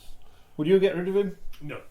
Yeah, he's got time. He's time in the bank, hasn't he? Because of the 2 years before. But as we knew this year, all right, everybody's had injuries, to be honest with you. And Bruffy was brought in to get him in that top 5, wasn't he? Great start to the season. Were they about third? Were they? Well, they lost the first game. After about 6-7 games, they were in the top 5. I think they were third in the league. But again, when you talk about consistency, expectation, I'm afraid to say the players who have been representing Wakefield week in and week out just haven't been good enough. And what is it? 1 victory now out of 13 games. They did play a lot better on Friday than they have done recently. Richie, they're still lost. They did still lose. They're still lost, and they're still getting battered 16-0 at half time, or was it 20-0 at half time? You can't afford to give anybody that sort of start. So it's 1 winning 13, and it's like anything else. It's quite simple. The league table doesn't tell lies. Did anyone think they were going to go win at Warrington though, pre-match? No, but I think coming home on the bus, I think had a few chances, but they didn't take them. Played all right. As much as I like London, I think they've got their hands full on Friday. If Wakey play like they did in the second half, I don't think they'll have too many problems. They've got a couple of players who are still in contention who played against Bradford in 2015. In Reece Lynn, who's obviously grown up a lot since then. Yeah, Danny Kermode, who's been there and done that. So they know can they bring in Scott Moore for one game? Yeah, we'll bring Dodge in for the commentary. Scott Moore! But I say, mate, as well, playing all right, it's not going to get you where you want to get, and that's the top 5. Simple as that. Yeah, but it's all about just winning on Friday, isn't it? Yeah, you've got to win. You can only take care of business next year. Yeah. Take care of business. Be interesting. They've got some decent earners going off their cap. They'd be interesting what they do, Wakey, on the old salary cap. So Warren were good. What about that pass from Darryl Clark, by the way? Like a 30-yard bullet pass. Proper Wally Lewis. Absolutely brilliant. It was really good. Created a try for Ben Curry. Great to see him. They played well when they played well, Warrington. Then they, as you say, switched off. But they did. Great celebrations for Ben Westwood, as we mentioned on Friday. Who dropped the F-bomb on his speech. He did. He was getting really, really emotional, and everyone in the ground knew he was getting. You could tell. And then he just went off it. Ben, come on, get on with it, and he carried on. I mean, he was on for quite a long time. It was a hell of a speech, and he did get a great ovation. So he's going to miss rugby a hell of a lot. Ben, hopefully, be all right when he's retired and whatever. I think Steve Price said he's going to be staying at the club doing some work. So that's good. Michael says, any shout out for the US ARL Grand Final winners, Brooklyn Kings? There you go. Are they from New York? Can they take over New York City? Possible. I see they've resurfaced. They were at the Toronto game. Yeah, they did. Yeah, that's not news, Richard. Well, I'd love to. I wish I had a budget. Say it is. I wish I had a budget. Just going to a game. I wish I had a budget. I wish I had a budget to go. I mean, when the Pyongyang Pylons turn up somewhere, I should wear the T-shirt on Friday at Bellevue and say, "Look, Pyongyang have turned up our delegation to look at how things are run in rugby league. Point at things. Get a picture of Kim Jong-un and Photoshop him into the ground. I'll do that when I get home tonight." Also, the news about Ottawa sort of neatly tucked into the bottom the of the press release from Why are they not coming in then? Why are they not coming in? What's the official reasoning? Well, I don't think there's been an official reasoning, but from what I understand, they still haven't agreed the conditions in which they're coming, which I would imagine would come down to, what they're paying the rugby teams to come over. But what we were told, there were 14 people that could bankroll that club themselves when they were. They've got 14 people who could finance this on their own, so why is finance an issue? Well, for me, having seen the bid document that the clubs were showing at Salford a few matches back, it wasn't very impressive. There's a lot of we're going to do this and we want to put. Was it like Mike Bassett's England team? Well, there was a lot of we're going to put rugby balls in kids' hands and but there wasn't actually a lot of concrete facts and detail. And I don't think, particularly with Toronto, there's still a lot of issues off the field. Can I ask a question of you? Do you think Toronto, if they win the Championship Grand Final, will be in Super League next year? I think they will. Yeah, I think, as I understand it, the CEO Bob Hunter is going to be out in the UK this month, and he's going to be meeting with club officials, other club officials, Super League, etc. I think he's talking with the their kit supplier ISC, who they owe a fair bit of money. But from what I was told, someone about the RFL admitted to me, they didn't do their due diligence on Toronto. And so there's all these issues around Toronto, which people discover, visas, whatever else, associated costs. So it's to bring in 2 more teams when you're not really sure. Well, one has only been approved, pending, bid approved, pending. New York has not been approved. People seem to forget that. I think that New York's they've got to reapply. Yeah. So it just seems to me there's a lot of questions there that haven't been answered, and we need to get our ducks in a row before we jump into bed. So do you think the Super League will be looking at this now, or Robert Elson, who we've not heard from for a hell of a long time? I can tell you, he's speaking next week. Oh, is he? Next Monday. Oh, yes, he is. Yes. About the Super League thing. Yes. Get there early to speak to him. But do you think he'll be having a conversation whereby he might be looking at going to 14 teams? He did say loop fixtures would be a thing of the past. He said they were a one-hit wonder. I thought they'd already been confirmed for next year. I thought that was reported somewhere. Loop fixtures? Yeah. That their season was starting in January. And we know it's starting in January, but so we are having loop. So he said they were a one-hit wonder. They're not a one-hit wonder then. I think if Sky said, look, we want 14 teams, then they would probably say yes, because they need to keep the broadcaster happy to get a new TV deal. So I think there'd be merit in going to 14 teams. If you brought in Toulouse and Toronto, or Toronto and York, I think that'd be an interesting addition. It does make sense with the fixture list, because these loop fixtures are. Well, I did the about the loop fixture. All right, loop fixtures, they are what they are, but obviously the one-off randomness of the old Magic Weekend. I actually did the Super League table if you knocked off the Magic Weekend result. Wouldn't be good for Huddersfield. It wouldn't be good for Huddersfield. They would be bottom of Super League. Without that 55-2 win over Hull, they would be bottom of Super League. Hull KR and Huddersfield at the bottom with 18. Huddersfield would have a worse points difference. London and Wakey and Leeds on 20. That would be your bottom 5. And Salford would be 3rd, because they actually lost at Magic Weekend. Warrington beat Wigan. Salford would be 3rd. So it just shows what a big impact that has had. You'd be talking about Hull KR and Huddersfield both needing to win to avoid the drop. So I know they have to do that anyway, but London would not be bottom of the table. I guess that's the point I'm making. Speaking of finances, somebody asked me last week to mention that Wigan lost some money. I guess the only problem is a lot of money. If they can afford to lose the money, is it an issue? I don't think any club, well, apart from Man City, can afford to lose. Particularly in Rugby League, can afford to lose that kind of money every year. But are they not? And look, I was one of the first to really get stuck into Wigan. Early in the season, I thought they were a joke. There were no coach. That Edwards debacle, the players leaving, who's coming in, blah blah blah. But I do know they have invested a lot of money in the infrastructure of their club. I know they don't own their own ground, but they're working to improve revenue generation at games, etc. So I think there's been a lot of focus on that. And I think there's a lot of focus in turning Wigan into a self-sustaining club. I think that's the aim. Yeah, they've lost a lot of money this time, but I think they are working at turning that around. And Ian Lenigan is, he's not short of a quid or two. I'm sure he can afford it at the minute, but I guess it's not something he would want to keep doing. So yeah, they've lost money. I think they're working hard to turn it around. I think we should, watch this space next year, see how they do next year. But the facts are, they don't own their own ground, and I think that is a really bad thing. Did you see one of the interesting creditors in Leeds Rhinos' accounts, or whatever they're called? Their official limited company, Yorkshire Carnegie. But now they've gone. So Rugby Union again screwing over Rugby League. Again. As opposed to the time where Rugby League screwed over Rugby Union by closing down a club. All right, come on, get on with it. Come on. I think we did give him Israel Folau, so that's worked out well. Is he playing in the World Cup? Oh, he's not allowed. No, he's not playing anywhere. Someone said we're not allowed to mention the World Cup when it starts. We won't mention it. We're not interested. Not at all. Don't care. Hope they all lose. This week's great match review panel, Liam Fowler's mentioned one match penalty, grade B, dangerous road. Joel Tompkins, the Wrexham of Hull, will miss the final game because he got a grade A punching match penalty notice. Gadwin Springer got the same and got 0, as did Jake Emmett. And Ryan Brierley, who got an A for other contrary behaviour. Jake Emmett of League got grade B stands on 2 match penalty notice. So he got away with punching, but he stood on someone. Brian McDermott said some interesting comments after that. Yeah, he game, did. He wasn't happy, was well. he? They could well meet again in the playoffs, of course.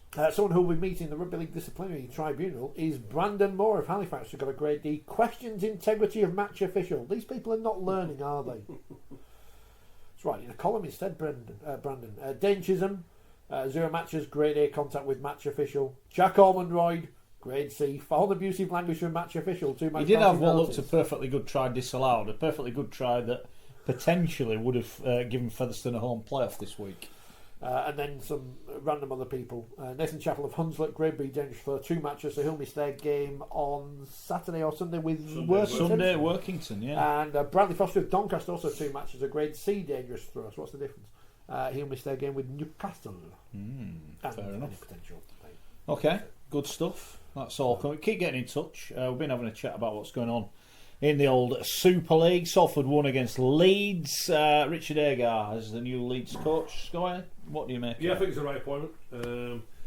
It's a rolling contract, 12-month rolling contract from there. I think what Leeds do with all the coaches at Leeds, they put them on 6-month notice at first as well. So if it's not working out, they can do what they want. Exactly. Is that not really a vote of confidence? Give him a one, or is that just literally, if he goes badly, we can sack him and we don't have to pay him out? Yeah, I think that's the club protecting themselves. Anyway, but he's got the job. The players certainly did an interview for him. They've all said that they've enjoyed working under him, they've enjoyed his coaching, they've enjoyed his band management. So if he gets the right players in, there's talking about Luke Gale coming. If he can get maybe another hooker in from there and maybe another second row, then hopefully they can maybe contend in the top 5. But as far as Richie goes, I think he's the right fit at this moment in time for the Rhinos. My favourite comparison in sport is comparing the Leeds Rhinos to Manchester United, great dynasties who have sudden falls from grace.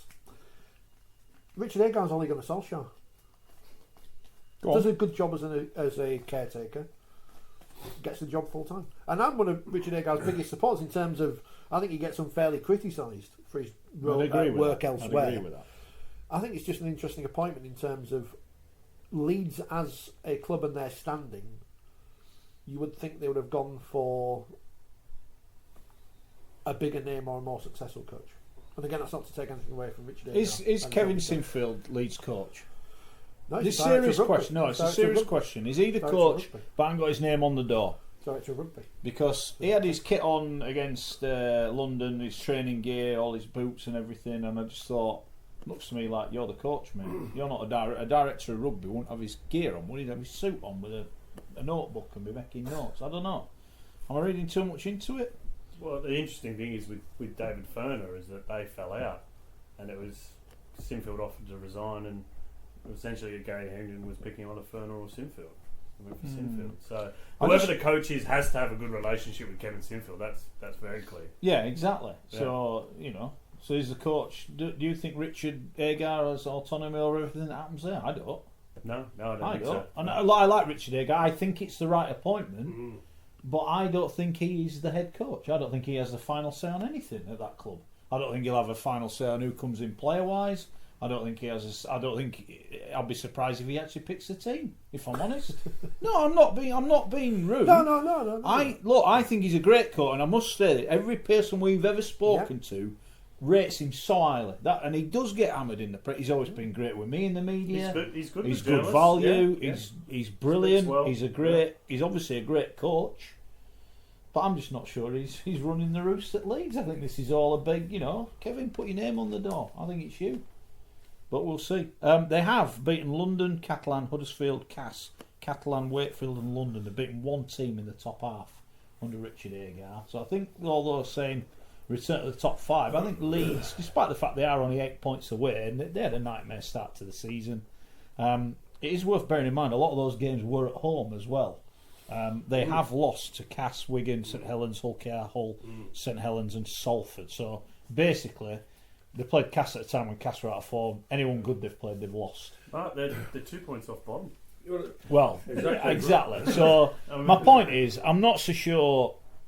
They're rebuilding, aren't they? And like Rich said, the dynasty has ended, and it's ended spectacularly. 3 years in the bottom 5 or whatever. As we said for many, many years now, that's 4 years since that destiny ended. We know they won the grand final in 2017, but the preparation should have been done in 13 and 14 leading up to that.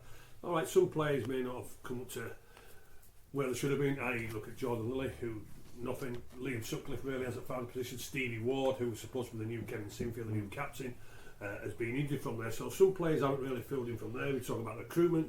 Players who were brought in haven't been simply good enough. And then when you look at this year, and all the noise is certainly David Furnett. Everybody said, yeah, he's the right man for the job. He was part of the grand final victory in 2004. I've got a great relationship with Kevin Sinfield, and we all know what happened there. The senior players couldn't take to him. They wouldn't have Furnett, so they got the sack. And when Leeds kept saying throughout the season, and I'm not having it because I know how big Leeds Rugby League club is, and we know with the facilities what they've got there now, we're in transition. Leeds Rugby League club should never ever be in transition. It's all about preparation, getting it right from what you know that it should be from there. And it has been a massively disappointing season. He sailed the ship, I would say, a little bit as Richie, but there's still problems there from a point of view where, when you look at the quality to get Leeds in the top 5, they are still missing 3 quality players. Also as well, when they talk about transition, they realised that they were in a relegation battle, and quite simply they had to go out and buy players to fill their positions, i.e. Robert Louis, Price there from Australia, to sort out because they knew they was going to be in massive relegation trouble. And what they have done and what Hull KR haven't done, and this is why they are where they are, is Leeds beat the teams at the bottom. They've beaten London the last 2 times they've played them. They lost to Hull KR, but they've beaten Huddersfield. They beat Wakefield. They've beaten Catalan. So the teams around them they've won. Whereas Hull KR, they've got wins against Warrington. Last 3 home games. But yet they've lost to the team. And if they'd won 2 of those games, Hull KR would be safe now. They won't even be in the picture. One of them games. Yeah. The last 3 home games, they have lost to Huddersfield, Wakefield and London. Yeah, exactly. All they needed one victory. So they bottled it, haven't they? Like we said earlier. No. On Friday, I was obviously they didn't show the same characters as what they did at Carlines. It's different. I was at Henley, I got home on the Saturday. I was watching the replay of the game. And how essentially they gave it away in the last 6 minutes. They're ahead.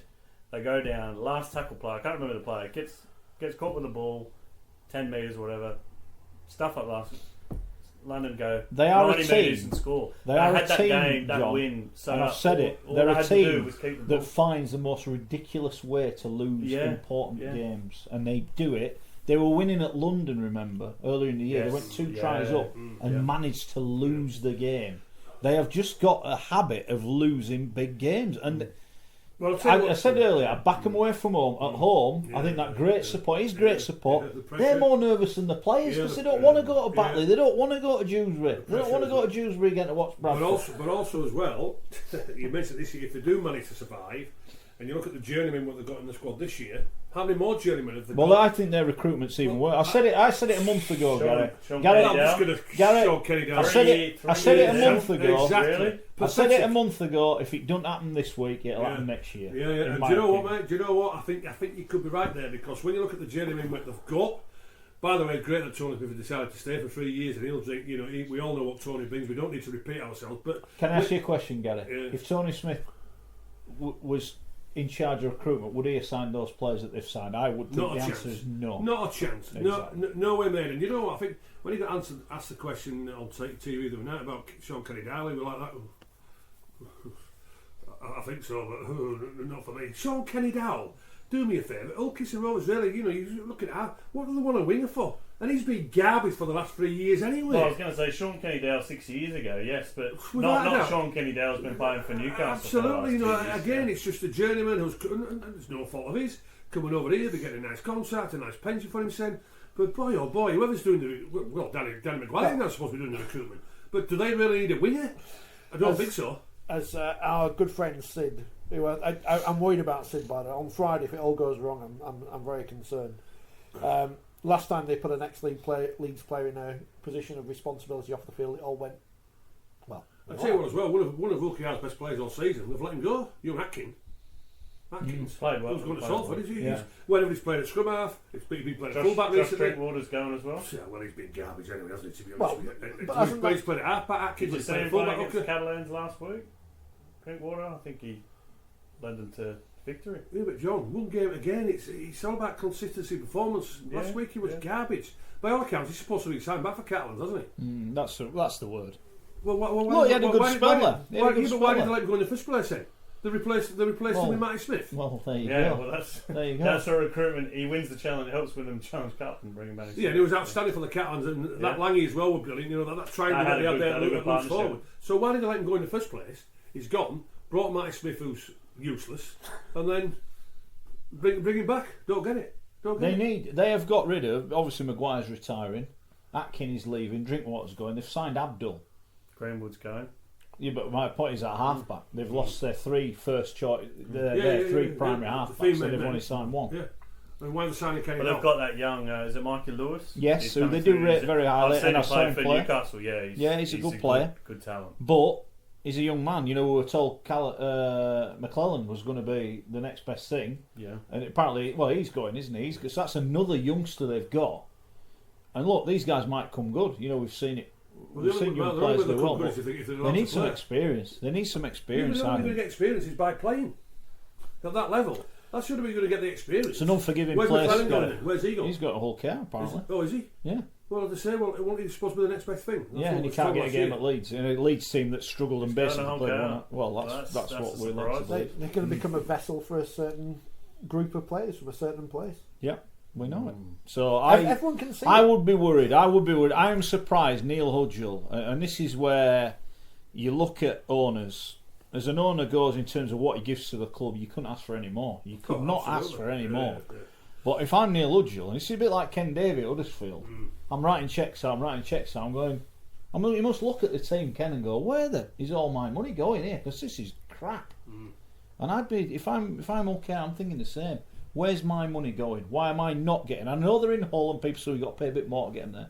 Fine, I understand you're paying a little bit more for some players, but their recruitment's been poor, and I think it's been poor again next year, and makes you wonder. But you know what as well? When I think of Mr. Hudgell, because Mr. Hudgell, you know, he's been a Hull KR, not chairman, but a Hull KR fan for many, many years, right? Yeah. And Mr. Hudgell's not daft. He knows what quality Rugby League players, what that club has had over the years, you know, from the Sullivan days and the Millwall days and Len Casey, Dave Watkin, and all that sort of thing from there. So he knows what quality is all about, you know, to play for, because it is a big club, Hull Kingston Rovers. You can see the sponsorship they get from there and the fans from there. So what I don't understand is from Neil is, surely he can see, you know, if I'm looking ambition, certainly to get in the top 5, these players aren't good enough. So I don't understand why he's allowing it, because look at the recruitment of Hull, right? The impression for me is Hull are trying to turn their squad around. They've got some big names. South Sea Islanders. They've got a plan. Clearly, they've got. Whether that plan will work, they've got a plan. I'm not sure. Looking at who Hull KR are signing, I'm not sure what the plan is. Yeah, I agree. And what are Hull KR? If you ask Adam Pearson wants to win the Challenge Cup and win the Super League. That's what he'll tell you that now. Being 6th is not good enough for Hull FC. Sorry, Hull FC not good enough to come 6th. Not acceptable. If it happens again next year, Radford, if he's there, will be down the road. I'll tell you that now. Right, their aim is to win. What's Hull KR's aim? To survive at the bottom of Super. Well, I know for sure. Because that's all they are doing, isn't it? I know for sure with people I speak to over there at Hull KR, when it's announced with Kenny Dow, they all went. They said to me, "Schoey, what we signing Kenny Dow for?" I thought, well, I'm not anything to do with Hull Kingston Rovers, but my answer quite simply was, I ain't got a clue. Why are they signing him? Because he's not wanted by the 10th best team in the NRL. I'll ask you a question. Yeah. Right? Sorry, I'll ask you a question. I'm writing London off. Just say London go down. Don't win at the weekend. You know, whatever. For example. Apologies, London. Hull KR and Huddersfield are the bottom 2. I'd be amazed if they're not in the bottom 4 next year. I would be amazed. Both of them. Because what is their aim? They are not going to win Super League anytime soon. The thing with Hull KR at the start of this year, I thought they'd recruited quite well. They brought in So Garbutt, did I. they So brought in did I. Connors, And I they said brought I in thought they'd finish Drinkwater. above Hull. I We did. all- we all- I thought we all- they'd be in the top yeah. 8. We all had And the OKR players before. they've not performed. Like Kane Lynette, good player, but they've just not been able to produce it See, regularly. John, we all had OKR above the black and whites. Yeah, That's what we Yeah, had. we did. yeah, We no, did. I think I did as well. And after the first game of the season, we all the Radders were under pressure because it's nothing from 12 and they scored that late try to get the first 2 Yep. points. We thought, here they're showing that character, they're showing that bottle, and it could happen. But well, at the end of the day, the league tables that tell lies is they're not good enough, and they aren't. And one thing for sure, with the people who are signed for next year, and rightly called Mr. Wilson, they are in a relegation battle now for 2020 I think with they the are. recruitment what they've I got. think they are. Well, it could be relegated, so It might not matter. yeah. Great facility though, It is a great It is. facility. which is credit to them. And again, that's credit to the But also owner. as well, Mark, one thing for sure, when they got relegated Salford in the £1 million game 3 years ago, everybody stood by them. If they get relegated this weekend, that won't be happening. They'll be down to 3,000 or Well, 4,000 people. That won't happen again. That's No way. the question with these 4 teams. I mean, if London go down, they've not spent a lot, so it won't be. They'll be fine if they go back. I to think the they'll championship. struggle. I think they'll have to rebuild. I think they've Well, lost I think that a lot many of good players. Yeah, but I don't think it's not going to be catastrophic. No. I think they For plan Hull financially. KR, They plan to go down. Hull KR have obviously experienced it a couple of years ago, so they should. They've got a good 7,000-8,000 fan base. Is it Wakefield or Huddersfield, or is it Huddersfield maybe? Because I mean Wakefield. I think Wakefield have got a robust enough fan base if they were to go down. I don't think it would go down by much, would it? I think that's the thing. I think they would be okay. I think they're a well-run club. They're not reliant on a rich benefactor. Yeah. You've got to ask the question: would Ken David bankroll that's- life yeah. in the Championship? I'm not so Yeah. sure he would. Don't know. And this is what the bigger picture is at stake, isn't it? At least we're on the ground again. Yes. Even though, well, mortgage, but it's ours again. Tell you what, I can't wait for Friday. That's gonna be great, isn't it? Yeah. It's gonna be Is it great. going to be a Sky helicopter going? Well, over I'm- the- What? With a check that they're going to go? Yeah. Sorry, lads. We need, Sorry. what's his name? What's he Trap called? door maybe or something. I I don't can't- know. We don't want to give you that. We need. can't We wait love for Brian Carney, but we need Scott from Red Zone just to come over and just tell us what's happening. Yeah. He's great. Can we get Chris Kamara for a night? Unbelievable, Jeff. What happened? Oh, I don't has know. it I been missed sent it. off? I don't know. I must have missed that. Yeah. So when we're talking about Friday, right, and let's have a look here now, just to touch a points difference with London, Hull KR, the Giants. Well, Trinity aren't bad at it, it looks Giants and Rovers and London. Big bad. You think there'll be messages going on at the free game saying, well, that's so and so, we need No. to score, we need to I score think- so many points. Well, I we think need that to might do this, happen, we need that to might do happen at the end, but that will all depend on what London do. If London are 30-0 down at half time, Yeah. then no. If London are 30-0 up at half Yeah, time, this is what I'm then saying. everyone will be getting the old calculator out going, Yeah, well, they've just that's scored, what I'm we saying. need Well, that, they need that. let's just say London, like they did Hull KR on Friday, go 12-0 up after 10 minutes. The message will be getting out to the thing, and so the situation is going to be: are they going to be able to handle the pressure? The Huddersfield are playing cards. Can I make a really suggestion? Mentioned this earlier. As you say, they should drop a parachute with a payment in. Well done, Anthony. That's harsh, you win the Anthony. internet. If you're playing, would you not want to delay your game?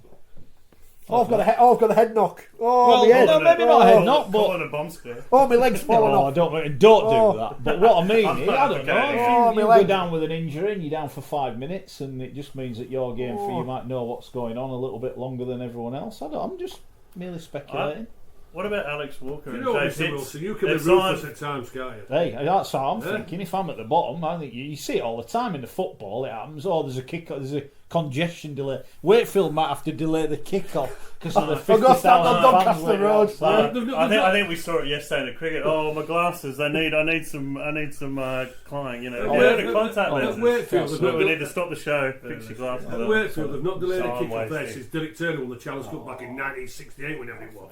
So, No, I wish we'd have won it in can't be get- 68, but can't be unfortunately it getting was them bloody league. You know what I mean? gets. But you know where I'm coming from. You think the message is going to be sent on? As you met in London, they go 12-0 up after 15.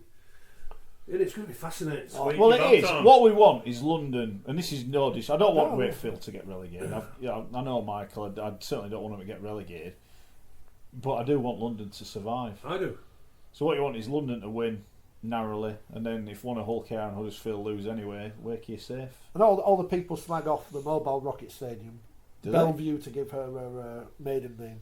She's back on the telly in her former glory tomorrow night. Talking Pictures, 10 o'clock. They're showing This Sporting Life again. It was on Saturday night. Repeating it tomorrow. I watched. I've watched the first part of it. Bellevue looks exactly the same. It Yeah, hasn't it does. changed, Well, even with the black and white. apart from the stand at the Yeah, back, it's great. which they've knocked down now. Yeah.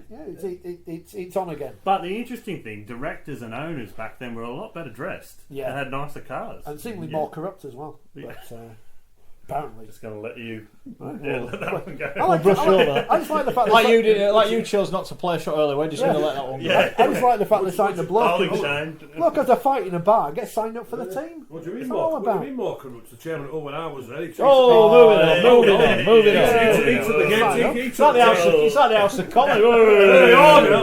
He's leaving John Burke. I'm applying for the House of Commons yeah. speaker. Don't worry about that. Yeah, Just yeah. what we need. Yeah, but our chairman- Another our chairman- plank in the House of Our Commons. chairman took this turkey's home and his car got burnt, and I got blamed for that. Probably correctly. Yeah. It's a bit harsh. From Belial. Oh, come on, Rich. Anthony says, Players' and fault, this actually, has been pointed out before, and this is what we're hoping for on Friday night, Bellevue, on the telly, Wakefield 0, London 0, after Golden Point. Yeah, but that'd be So, all yeah, right. lads, Okay, I'll score a last minute try. Pass the ball, London bit of touch and pass. what you mean like those Serie B games in Italy that you and I used to watch? When a draw would suit both teams and no one went over the halfway line. people They'd have- just like kick it over now and then get it back. The people would not believe it, Right. but if, they were Let's superb. just talk about one team who we spoke about and they've been rubbish for the last 3 months from there.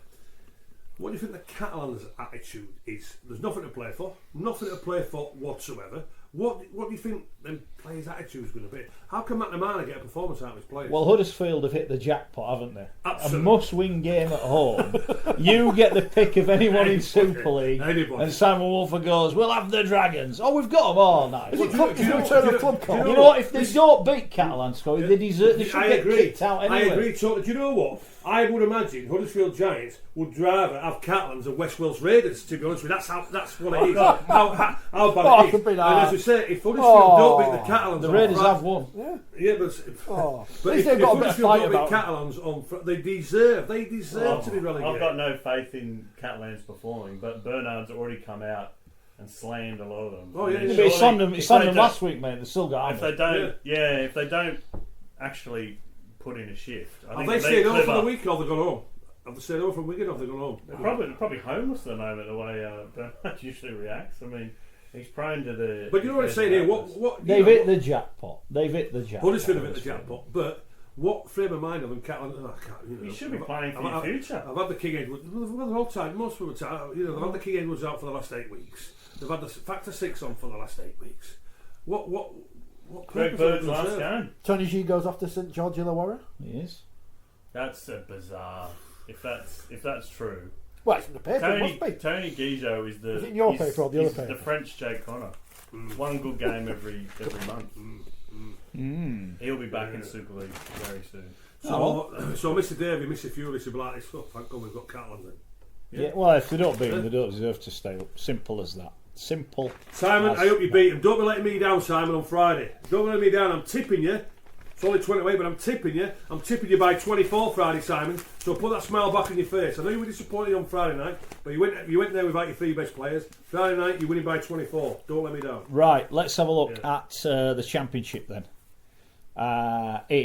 Well done to Featherstone for making the 4. Well done to Lee for 5, sorry. And York finishing 3rd. Tremendous achievement for them. The top English side in the division. Yeah, Toulouse in 2nd. So the playoffs start this week. Toulouse against York in the qualifying playoff. Winner will go to Toronto the week after.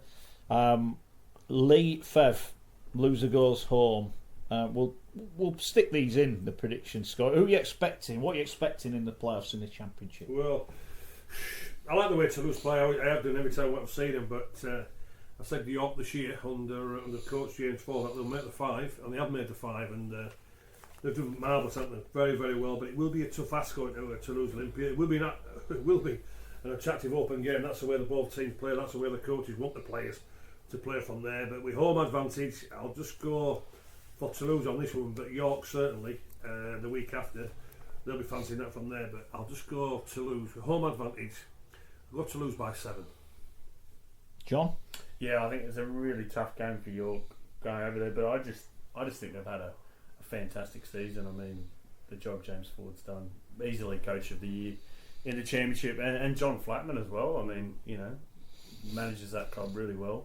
I think they can do it. I think Fordy's he's a bit of a coaching guru, star on the rise, and I think they can upset Toulouse. Toulouse have had a couple of shock home defeats, haven't they, this year? Yeah. They're prone to sort of collapsing at times. So, but is this? This is a game you want to lose. Well, I'm going to say, do you actually want to win? Because if you win, you go to Toronto. Chances are you may lose there. Then you've got to come home, play it, and if you win, you've got to go back to Toronto. It's almost a double-edged sword, isn't it? Do you bite the bullet and go, all right, we'll see if we can win at home next week, and then I don't know. It's a weird one for me. I don't know. I like York, as you said, and Toulouse. I watched them play. I thought they were really good against Toronto. They obviously beat them earlier in the season. I thought they were good, missing loads of players.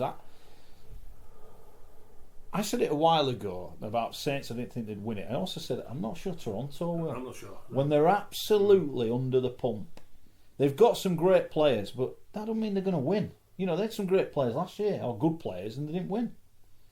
It's a big bottle job. So you know what this is? You know what Toronto like in the playoffs? It's like Celtic getting into Europe, right? And then it's all about the Champions League.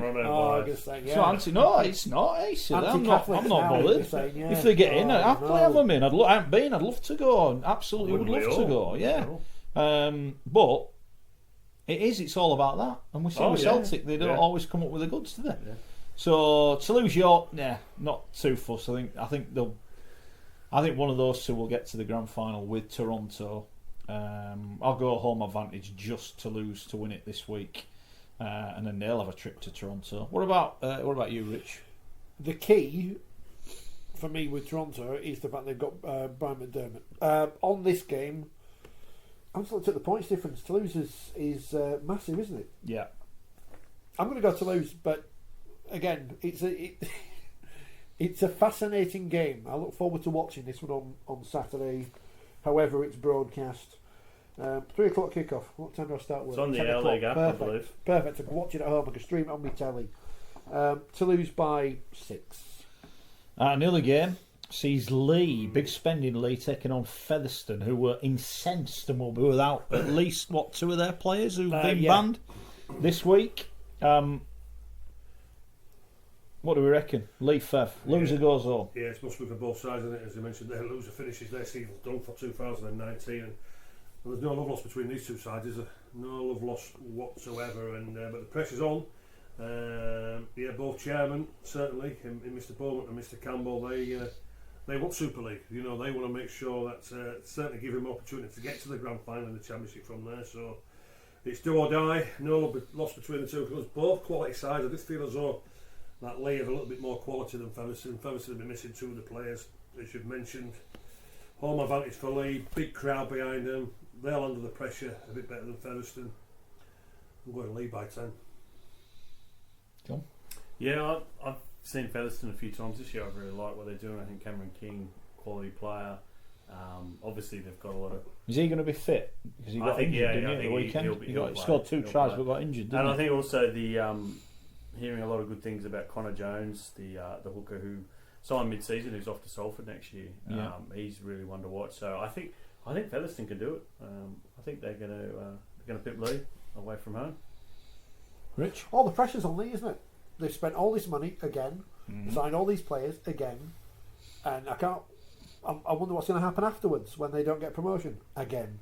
I'm going to side with Fev. I think there's no pressure on them whatsoever. They can just go there and have a go, see what happens. Get accused of being anti-Lee now instead of being anti-Fev, so that's good. Featherstone by 8. I think I'm just going to go for Lee.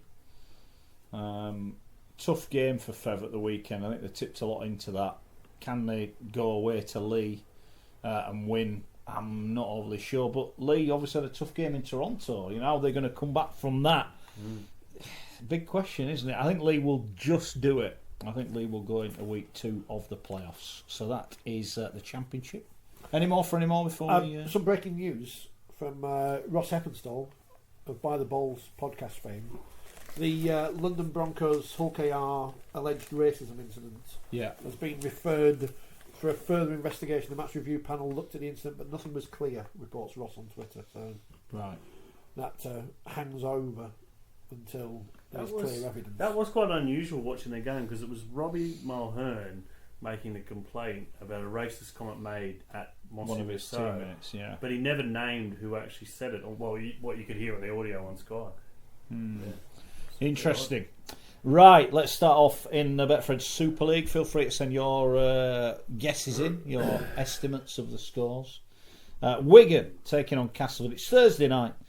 Wigan, a win sees them second. Castleford, a win guarantees their Super League playoff place. What's going to happen at the DW, the legend? Play for both sides. There's purpose in all the fixtures, isn't there, to be honest with you, from there. And they said Wigan, they're the masters at this time of the season, aren't they? They're the holders, and they want the second spot. They want 2 bites of the cherry, and certainly with 2 home fixtures.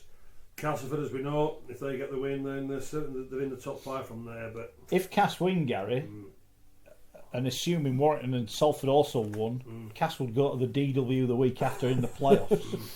So there you go. But anyway, Cass won't be thinking that. They'll just be thinking they want to win just to make sure they make the 5, don't they? Because I don't know what's going to happen with Hull and St Helens. But with Wigan, the form up there in, they're at home. They want to make sure that they're finishing second. I'm going Wigan by 12. I'm a bit worried, but I agree with just about everything you said there. Wigan have got a great record. You don't have to pity him, just because of the cricket. Just laugh at him. I pity him every day anyway. But no, they've got a great record at the DW against Cass. I think it's seven or so wins in a row, 12 out of the last 13.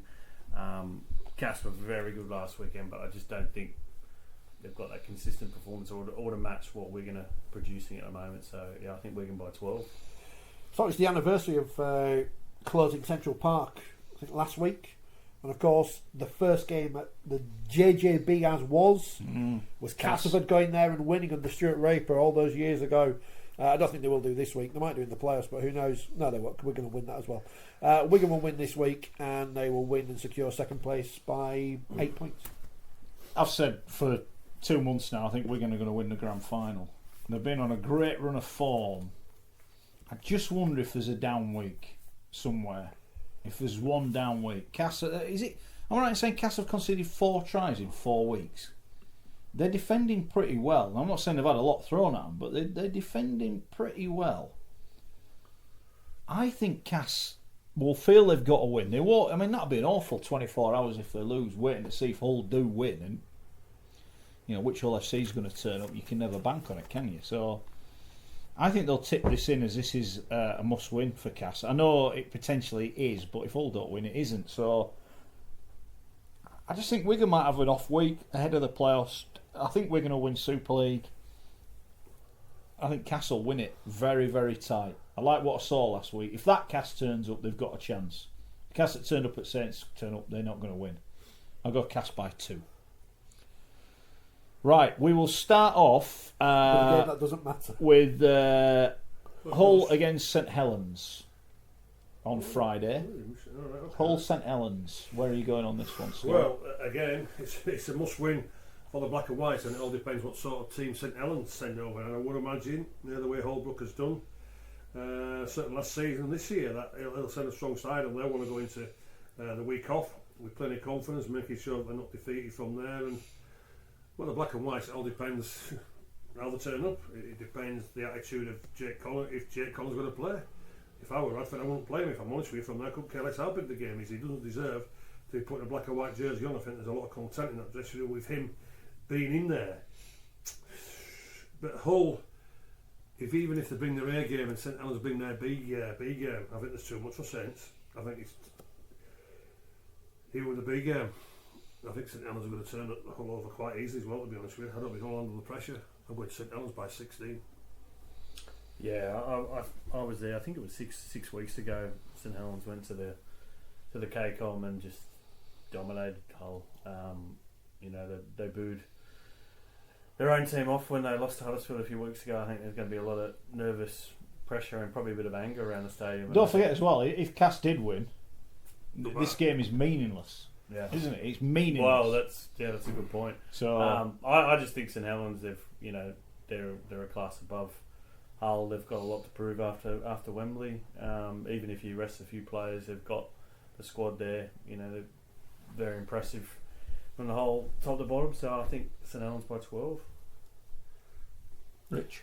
The media benches will be outnumbered by Hull FC media team to the rest of the neutral journalists who will be there, because there'll be no one there, because no one will care about this match. Everyone will be elsewhere. St Helens will win easily, 24 points. Hull have got the fourth worst defence. They're only 22 points better off defensively than London. They have been awful. I cannot believe, right, that they didn't beat Huddersfield the other week and then perform like they did. They're performing like a team that's jacked it in. Now, if the real Jake Connor stands up and comes and has a go, they've got a chance. But for me, I just don't think the belief's there. I don't think they believe they could win on Thursday at Cass. I think they've jacked it in. I think they're on their holidays. I think it's going to be a sad way to go out for like some Minicello and Manu. I think they're going to get whipped. So I'll go St Helens I'll go 16. I think I'm being kind there as well. I think Hull will get beaten. We will see. If they do get beaten, don't miss out on the playoffs. All those people that were tweeting me earlier, quoting me saying they won't get in the playoffs, please retweet those tweets, won't you? I really enjoy it when you send them when your team's doing well. Right, the other game is Leeds-Warrington. Warrington need a win. They need to win, simple as that. They could still come second. They could win and drop to fourth.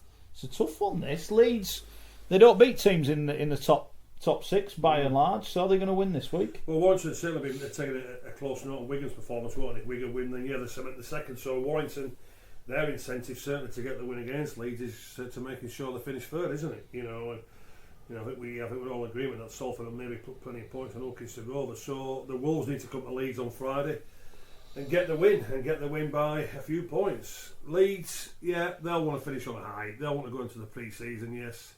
We finish on a high from there. We know it's been a disappointing season and give something for the fans to look forward to 2020. But you've made a point, Mike, haven't you? They've not really done very well against the top sides in Super League from there. So Leeds will maybe looking to pull a Festival of Rugby League out from there. But Warrington, with just maybe a little bit more class. I think Dower Clark at this moment in time is up there as one of the best players in Super League. He could be the big difference. I don't think there'll be much in it.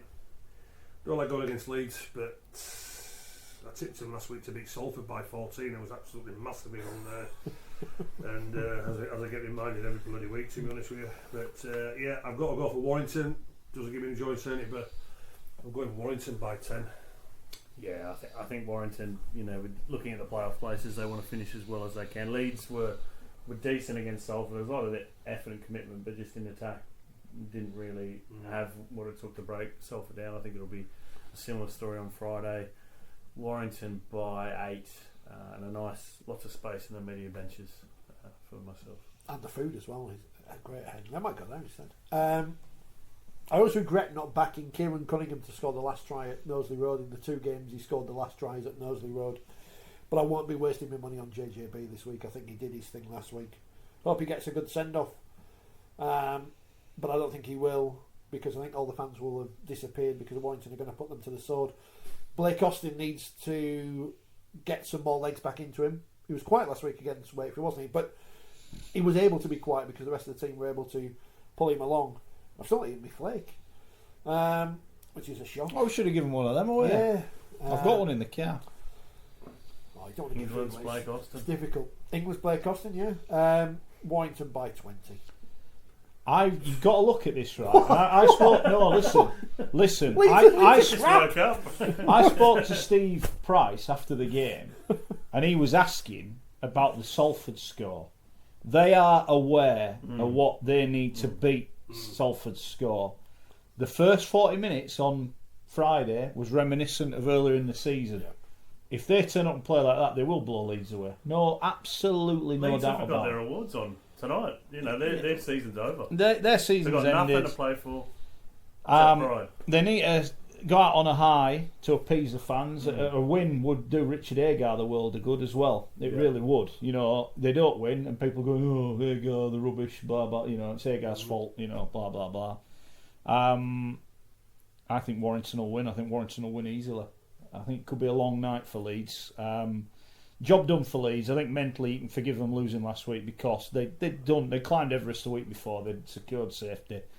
I don't think they'll win. I think Warrington will win quite nicely. I'm going Warrington by 24 because I think if Gary, you've got to look at it right. You've got to look at by it. Saints the other week. If Salford are winning 30-0 against Hull KR, Warrington are going to have to score some points, or they're going sudden death football the week after. They do not want to finish fourth. Warrington. They want to finish in the top 3. They may have to win big. Right, let's move on. And we hate Leeds. He said that. Yeah. Exactly. I might agree, but he said it. Right, okay, moving on. Right, Brackets men. Huddersfield must win, although they could lose and stay up against Catalans, or they could lose by a lot and go down. So, where are you going?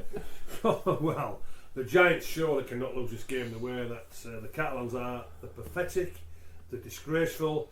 They couldn't care less about the jersey that the Catalans players. As I've said now for the last 8 weeks, they're on the big King Edwards, they're on the Factor 6. I think now, to be honest with you, they're that nicely tanned. They might be on the Factor 2, them Catalans players, the way they've been.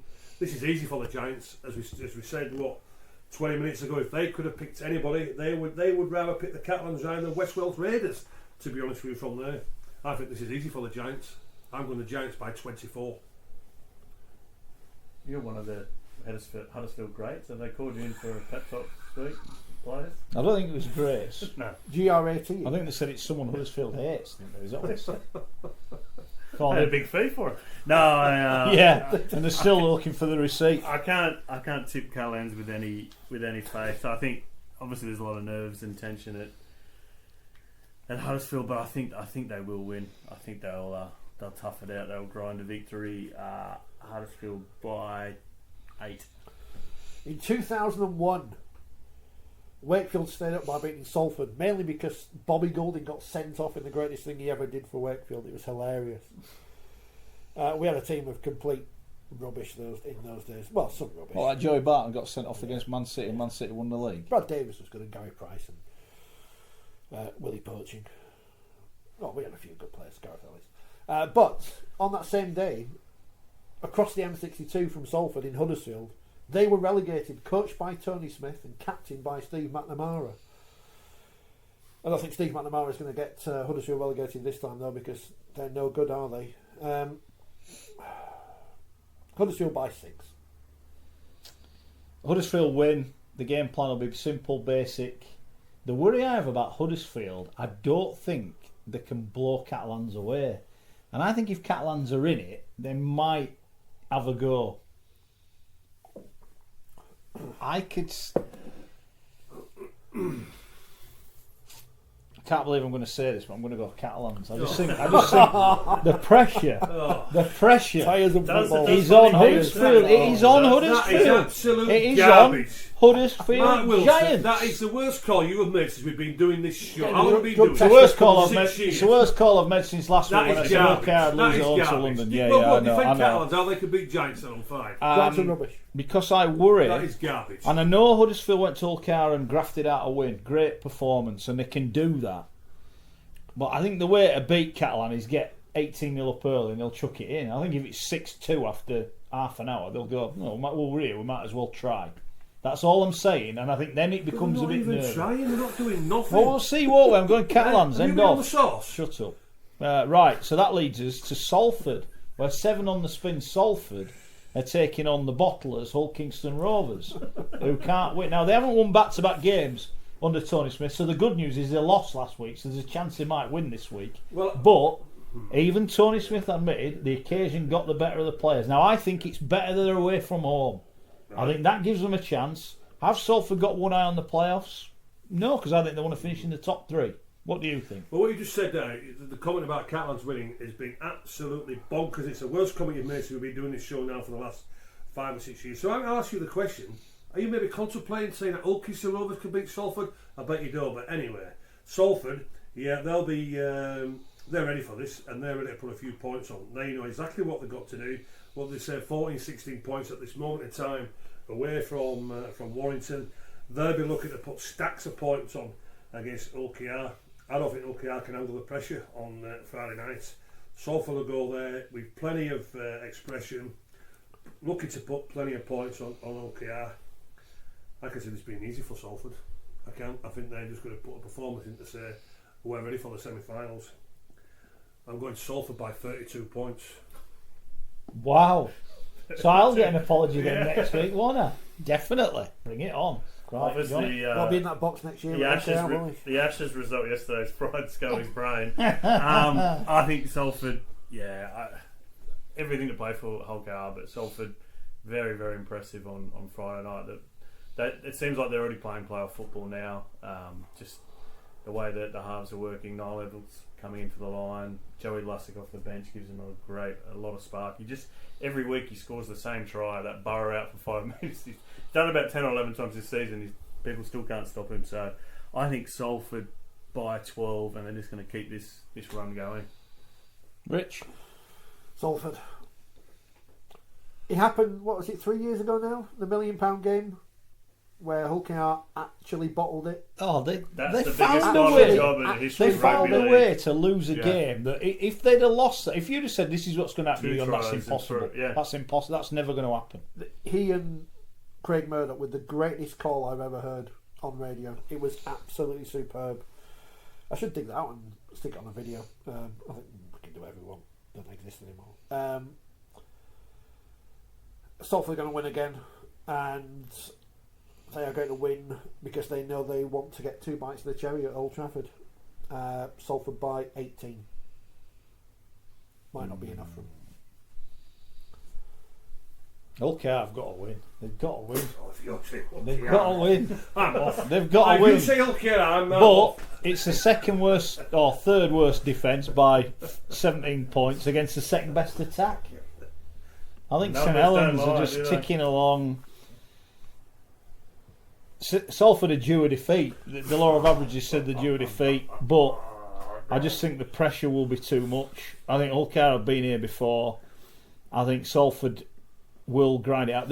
There's almost no pressure on Salford. They're actually, the worst case scenario, they'll be at home in the playoffs next week.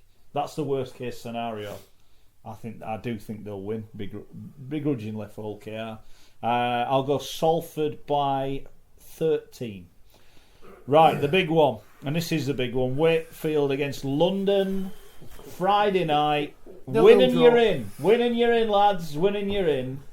This is all about pressure, and I think it was around about 4 weeks ago when Chris Chester says, "Well, we only need to win 1 game."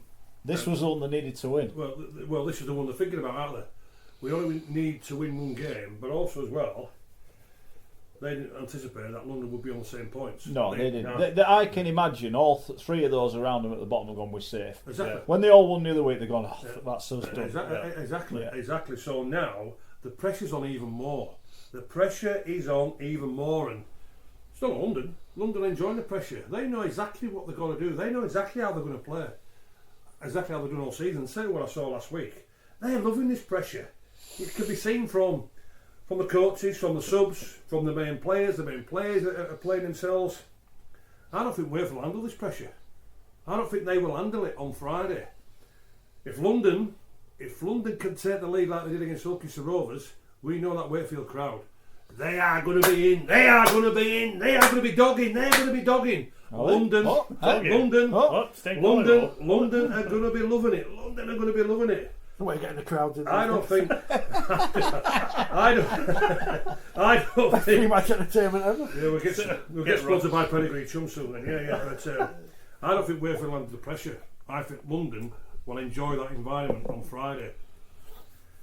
I'm going London by 10. Tim's not happy. Please don't tip London, Schoey. No, Sorry, Tim. Job's knackered. I'm going London by 10. Job's knackered. I'm a bit worried because I'm agreeing with you again. I think London they won't throw in the towel. They're never beaten. They just a remarkable team spirit, and essentially there is no pressure because no one expect them to do anything. They're away from home. Absolutely. It's all the heat is on. They're enjoying the pressure. Yeah, They're enjoying it. Danny Ward he gets the best out of his players. I think London by 2. Rich? I've seen this game before. 2001 we beat Salford to stay up. 2002 we beat Warrington to stay up. 2006 the infamous original £1 million game beat Castleford, stayed up. 2015 The original £1 million game when James Lowe's pretty much gave his sign excuse by saying this shouldn't exist. All those idiots for the last 3 years who've said, oh, livelihoods are on the line, how can the players cope with the pressure? Well, see what you've got now, 4 sets of players with the pressure of knowing that they're going to sign for another team anyway because they're good enough, and if they're not, they'll sign for a team in the Championship, and it's their fault that they're not good enough. I actually want London to win because I want to see one of the other 2 teams go down, which you're not supposed to say, because I'm not a journalist, so I can say Hold on, he wanted Leeds to win last week, now he wants Wakefield to lose. What? Only because I'd rather see one of the other 2 go down. I don't know have more sauce today, you already. I think he needs a 2-week ban. However, he wants Wakefield to lose, and you think Catalans are going to win. You 2 have been on the sauce. However, you 2. I said in round 1, and I said in round whatever it was, Wakefield would win against London, and I was wrong. But I'm going to say Wakefield will win against London. The last 2 times I said by 20 points. It can't be by 20 on Friday, can it? Wakefield by 8. But I hope London win if the other 2. We've had a 28 game marathon to get to this point. Can Danny Kerman to score. Right, can I just say this before you think? Take your friendship out, and Mr. Carr and Mr. Chester. Just be honest with you. I'm going to be. I'm going to be. Yeah. We are objective on this programme. Of course. I was the one cheering when London scored last week. That ain't what Michael Carter wanted to hear. But London, they've done unbelievable to get this way, right? There are 2 outcomes. Either the drama continues and this one goes right to the last minute, or London play like they did it all and they're 30-0 down inside 20 minutes. I desperately hope that doesn't happen. I hope it goes to the end. And I've said it. I hope London win. I don't want Wakefield to get relegated, but I want London to win. I think it's a fitting end to the story that no one ever thought would have happened. I think it'll be one of the great. Them staying up would almost, for me, be better than Leicester winning the league. Honestly, it would. I think it'd be that good an achievement. Can they do it? I don't know. Wakey really played well at Hull KR. They played okay against Wigan, and they were okay last week, but only in the second half. First half they got behind and they were in trouble. I'm going to go London by 1. I'm going to go London golden point. I think it's. I honestly, 0-0 draw. I can honestly see this being. It's either all over and it's Wakey win, get in front and the pressure's off. They've won, or London keep fighting. They found a way to win that game the other night when they were relegated. They were relegated and they found a way to win. I'm not sure Wakey. They had that win at Hull KR. I think mentally they thought they were safe. They're not. They've had 2 tough games. This is another one. I'm going to London. I think London will win, and I think Hull KR are going to get relegated. What about you? Who are you going for? You think Huddersfield are going to win? I'm going to Hull KR. You think Hull KR will lose? I think London will win. Do you? Yep. So who's going down then? I think Huddersfield will Hull KR. Okay. I think. Well, I've said Wakefield will win, so London will go down, will they? Yeah. But, okay. That's us done. Of course, we say that, but next week when John's gone to speak to Robert Elston before the playoff launch, and he says, "You're having 14 teams in next year. I don't know what you're worried about. Just did it to get Priusic on Sky." Idiots. He should do that. The pressure's starting to bite now. The pressure's starting to bite. How good's his t-shirt? No one noticed it until now. Can't beat them, join them. Australian cricket. Hold on. No. 4-game ban. 4-game ban. Schoey says that all the Aussies are our exiles or whatever, so they're all English anyway. Yeah, you all have a £10 bombs. That's what you are. £10 shut bombs. up. Right, download the podcast.